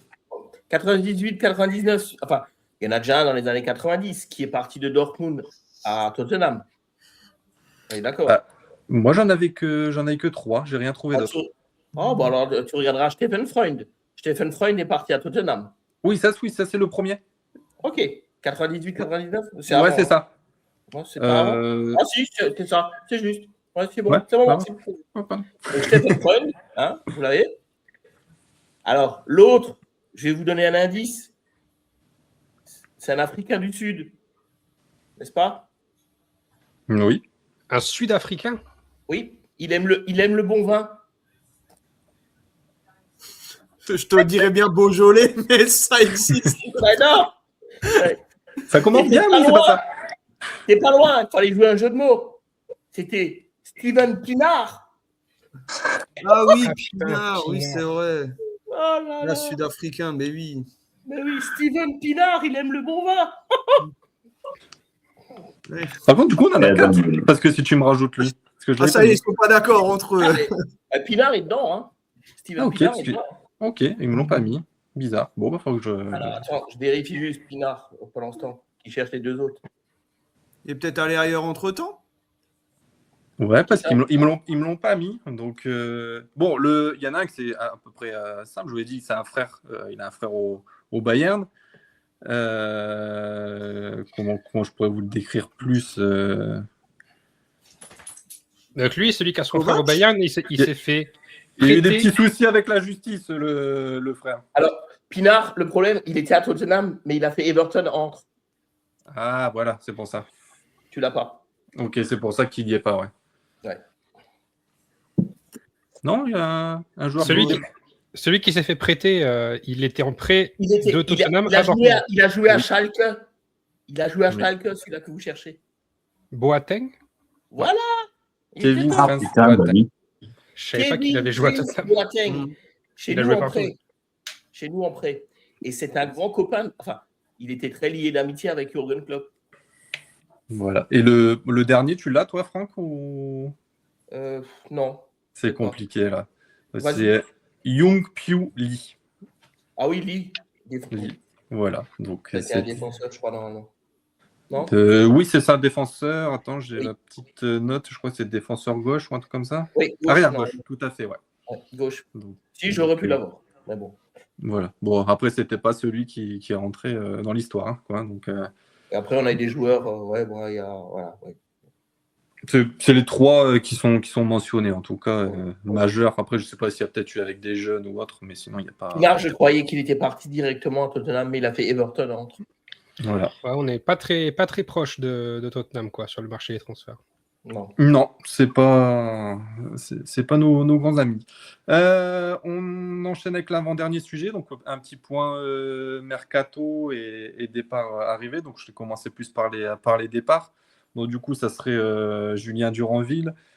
Discussion apparemment en cours de finalisation avec le FC Bâle. En Suisse, le prêt ça serait un prêt à l'étude jusqu'à la fin de la saison. Je ne sais pas encore s'il y aura option d'achat ou pas. Un bon championnat pour lui, vous pensez, à la Suisse? Ouais. Il pourra manger beaucoup de chocolat, c'est bien. On D'accord. va aller voir Bruno. Ouais, Bruno Ouais, pour aller se relancer, aller voir Julien. c'est plutôt pas mal. Donc voilà, ça serait le dernier départ qui devra avoir lieu durant ce mercato. Au niveau des arrivées, donc du coup, ça a été la petite annonce de la semaine. Donc encore un nouveau Brésilien, Franck, qui va sûrement arriver à deux. Brasil, soleil, chaleur. Oui. Donc voilà, Koa Prates, donc qui arrière gauche, qui devra arriver par contre à partir de l'été prochain. Il y a un petit manque. Oui, maintenant on fait plus nos mercato, Joël, de suite, on fait pour Oui. plus tard. Oui, c'est ça. C'est pas comme si on avait besoin de bonhomme, comme l'a dit Kylian. Hein. Non. Voilà, c'est ça. Donc voilà, apparemment le deal sera en cours aussi de finalisation sous les alentours de 12 millions d'euros avec un contrat jusqu'en 2031 pour Il a quel âge 17 ans. 12 millions d'euros, un mec de 17 ans qui vient du Brésil. Non, Ouais. il a 19 Non, ans, mais- normalement, non? C'est risqué, 19, hein, non. quand même, hein, je trouve, hein, moi. Ah, Mais c'est après, 17, Lemar, pardon, et lui 19, ouais. Ouais, Non, lui, il pas a du tout. 19 ans. Non, il a 17 ans, les gars. Il est né en Ah, ok, 2008. bah voilà. Ah, ok. Mais par contre, c'est fou comme les Brésiliens savent vendre hein, quand même. Parce que 12 millions pour un mec à 17 ans, il est valorisé à 6 millions seulement. Il a un salaire qui doit être ridicule, hein, je pense. C'est très, très, très cher payé. Hein. Après, il faudra voir ce qu'il va donner et peut-être future pépite, hein, on ne sait jamais. Ah, les futures pépites. Celle-là, j'aimais bien. Et nous, les futures pépites, elles sont surtout en chocolat, hein, les pépites. Hein. C'est ça. Donc, Ça fait et puis peur, surtout hein. que ça va pas du tout avec l'ADN de Kovac, quoi, d'aller chercher des jeunes comme ça. Avec le quoi? L'ADN de qui? Le mec, dans 1 an et demi, il est prêté à Bâle. Super. Ça fait 1 an qu'il est international U17. Il joue avec les Brésiliens U17, notre ami Prates. Voilà, Ouais. c'est ça. Moi, j'ai été voir ce qu'il fait sur Internet. Bon, après, j'ai pas vu ses matchs. Hein. J'ai vu un petit peu ce qu'il sait faire avec ses pieds. C'est vrai que c'est plutôt pas mal. J'ai entendu que son plat préféré, c'était l'écureuil confit. Faudra faire attention à toi, Vincent. Non, mais sérieusement, oui, j'ai été voir. Il se débrouille bien. Et c'est à Ouais. son âge. Voilà. Par contre, Ouais. maintenant, faut voir Le ce que climat ça de la donne. Roue, c'est pas le climat du Brésil. Hein. Non, on est Il y d'accord. aura -5 dehors, tu vas voir. Il va avoir flou, à mon avis, quand il va sortir. Donc... Mais Si il regarde le résumé du match de Sampaoli, d'après moi, il va avoir flou. Il va se demander où il va arriver, lui. c'est ça. Le bah pauvre, attends. Il y en a un autre, il était même dans les tribunes. C'est pire que tout. Il a fait les 2 matchs. Il a fait le Werder et il a fait Sampaoli. C'est Lemar qui doit se dire putain, j'ai signé où? Lerma, non? Pas Lemar, Lerma. Lerma, pardon, ouais, je me trompe à chaque Lerma. fois. Lerma. Donc, waouh.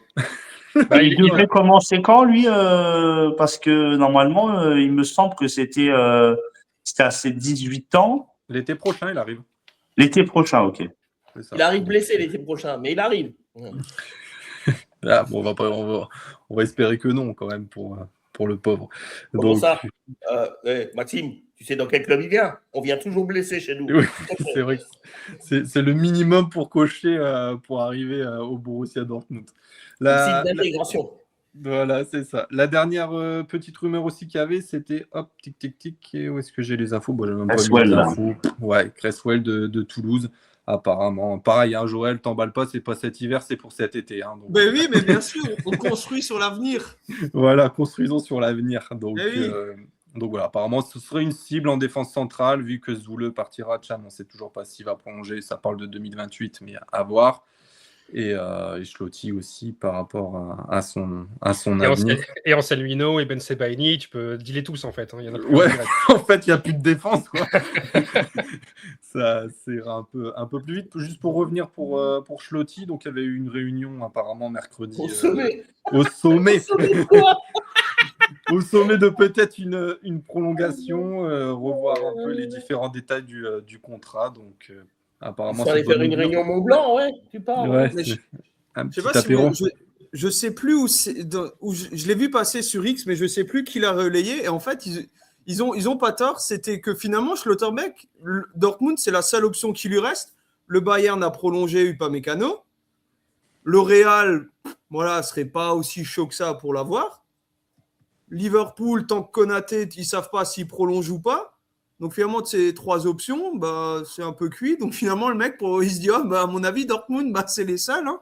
C'est ça. Oui, et surtout le Bayern et Liverpool, ils se battent un peu pour Marc Guéhi aussi. Non, il a signé à City. Ah, il a signé à City. Oui, c'est vrai. Oui, il a signé à City pour 23 millions d'euros. Et je crois que ça s'est fait aujourd'hui, non? Non, c'était avant le match de Crystal Palace parce que Glasner a lancé une pique en disant que ces 2 joueurs vedettes sont partis la veille d'un match. Il y avait Eze à Arsenal et là. Ouais. Et donc, il a signé à City. Bon, il gagnait 230 000 euros par mois à Crystal Palace. Il va toucher ça à la semaine. Ouais, après, le Bayern, je ne suis pas convaincu qu'il ne le fasse pas parce qu'entre-temps, quand tu vois ses excès de lenteur, Kim-Jae, c'est une bite. S'ils veulent un deuxième défenseur correct, ils vont quand même mettre leur dévolu sur Schlotterbeck, je veux dire. Après, ils ont un petit jeune aussi qui veulent faire évoluer, je crois, dans leur. Oui, ils avaient dit c'est Upamecano ou Schlotterbeck. Ouais. Donc, vu que normalement, ils prolongent. Mais pour ça, finalement, je pense qu'il a. Enfin, voilà. Ouais, bon, je reste là où je suis parce que les autres. Il n'y a pas d'option, en fait. Bah oui, c'est ça. Donc, au pire, il peut toujours prolonger et se dire dans 1 an ou 2, je me casse. Et s'il y a la suite à Van Dijk. Voilà, donc ça peut être complètement possible. Voilà, c'était un peu les petites rumeurs de la semaine et on verra un peu s'il y a des officialisations qui auront lieu durant la semaine prochaine. Franck, c'est à toi, la petite chronique du vieux Borussen. Comme d'habitude, je te laisse la parole et on finira sur ça. Ouais, tu mettras pas d'autres indices, ça suffira. Si que ça pas, Oh, ça suffit pour l'instant. Ça suffit. Ah oui, pour le moment. Je ne mets rien d'autre pour l'instant, ça suffit. Alors, on va parler d'un joueur, un rock, un vrai défenseur central. La carrure d'un Hulk. Jürgen Köhler. Oh non, Jürgen Köhler n'avait pas la carrure d'un Hulk. J'allais dire. Voilà. Je suis à numéro 5. J'ai joué dans le championnat de France, dans le championnat d'Italie, avant de venir à Dortmund. Pas d'admettre pour l'instant les trucs. Hein. Ouais, j'attends. J'ai gagné la Coupe de France avec Montpellier. J'ai gagné la Coupe de l'UEFA avec la Juventus de Turin. Et j'ai bien sûr gagné la Ligue des Champions avec le Borussia Dortmund. Ah, putain. J'ai joué au Borussia Dortmund de 1994 à 1998. J'ai appartenu à Dortmund jusqu'en 99. Sauf que la dernière année, j'ai été prêté.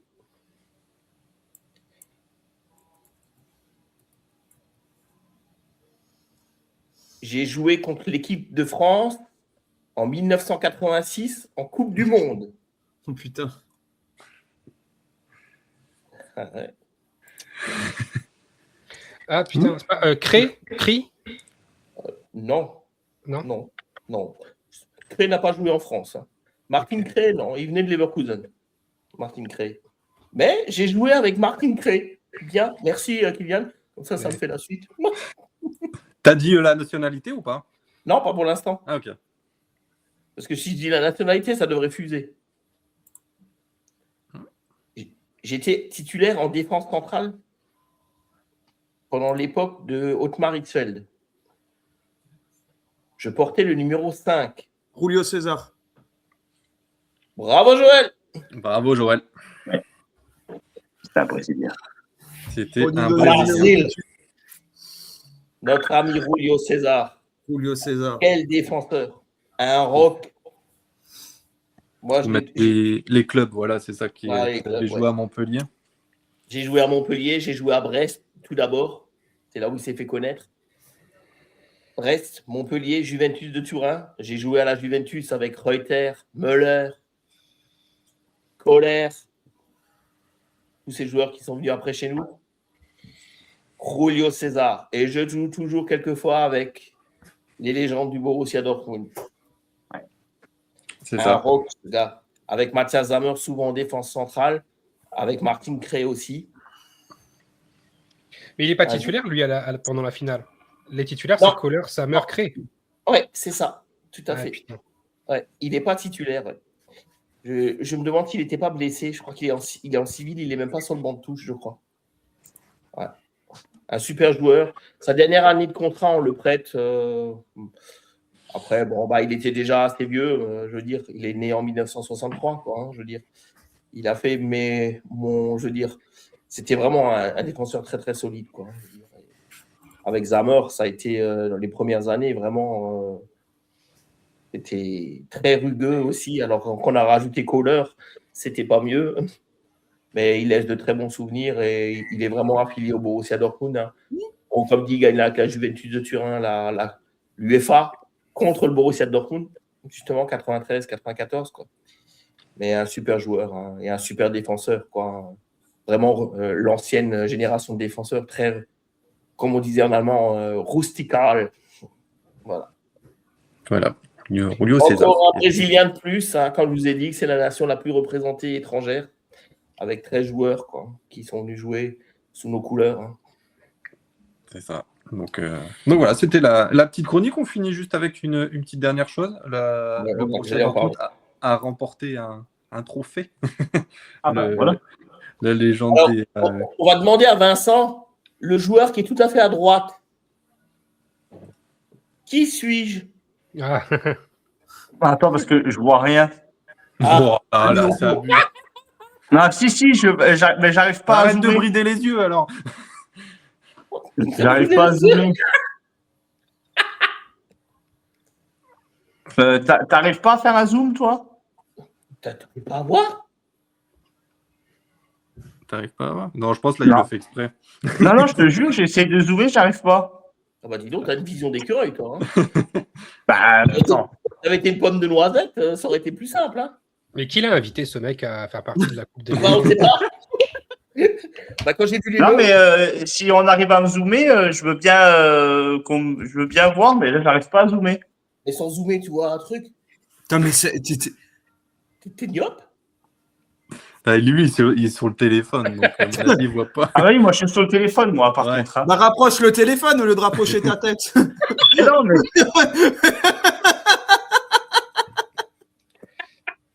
Ah non, un moment d'anthologie encore.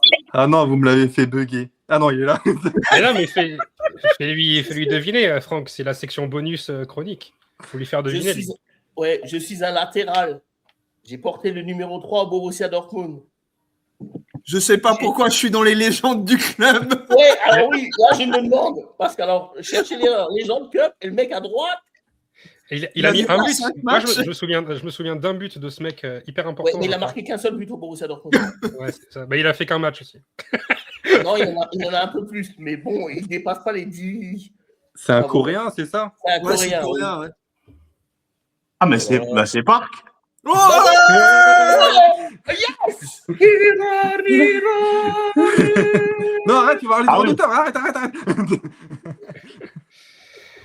Donc voilà, Park, ouais, je sais pas ce qu'il foutait là. Oui, mais je vois pas, là. Hein, j'arrive pas. Je vois juste un mec qui a pas de yeux. Oh, c'est raciste ça. Ah, bah, tu sais. Allez, Cette vidéo, je vais pas la mettre sur YouTube. Elle saute t'as pas en le droit. 2 minutes, quoi. Donc, Bah, mais c'est vrai. Je vois juste. Bah, je sais pas. J'arrive pas. Je sais pas comment t'expliquer. les autres, t'arrives à les voir, qui c'est? Non. Bah, oui, mais je vois leurs yeux, quoi. Ah, c'est Non, génial. je sais pas. C'est pas discriminatoire ce que je dis. C'est la vérité. Je pense arrête de parler, je pense. Ouais, on va s'arrêter là, les gars, et on le fera en off avec la photo. Je pense que ça sera Oui. mieux. Coupon. Coupons, arrêtons. Bah, le alors, désastre. pardon, alors. Pardonnez-moi. Non, je vais te l'envoyer juste après la photo plus claire, comme ça tu verras mieux. Donc, bah écoutez, messieurs, merci beaucoup pour l'émission et beaucoup de fou rire. Je pense que ça fait que Kevin a bien rigolé aussi, il vient d'envoyer un petit message. Donc voilà, merci à vous. Passez une Attends, bonne pardon. soirée. Qu'est-ce que c'est que cette merde là? Bonne soirée là. Il manque un truc là à la fin là. De quoi? Eh ben le classement. Ah oui, pardon, le classement. Ah, ben. Bon, je l'ai pas ça y est. mis. J'ai oublié cette rubrique. Donc, ouais, je l'ai oublié. Je l'ai pas mis dans les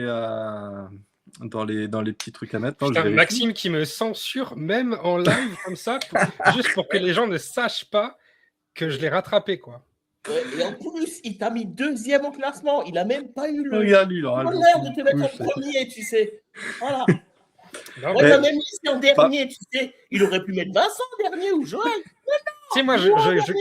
je On met garde le tous plus mes vieux. dimanches soirs de merde là pour être avec lui. Je le rattrape au classement et il me. Putain, mais gars, eh ben écoute, moi je suis pas là contre. Mercredi, je suis pas là. T'es pas- Je bouge, je suis pas là mercredi.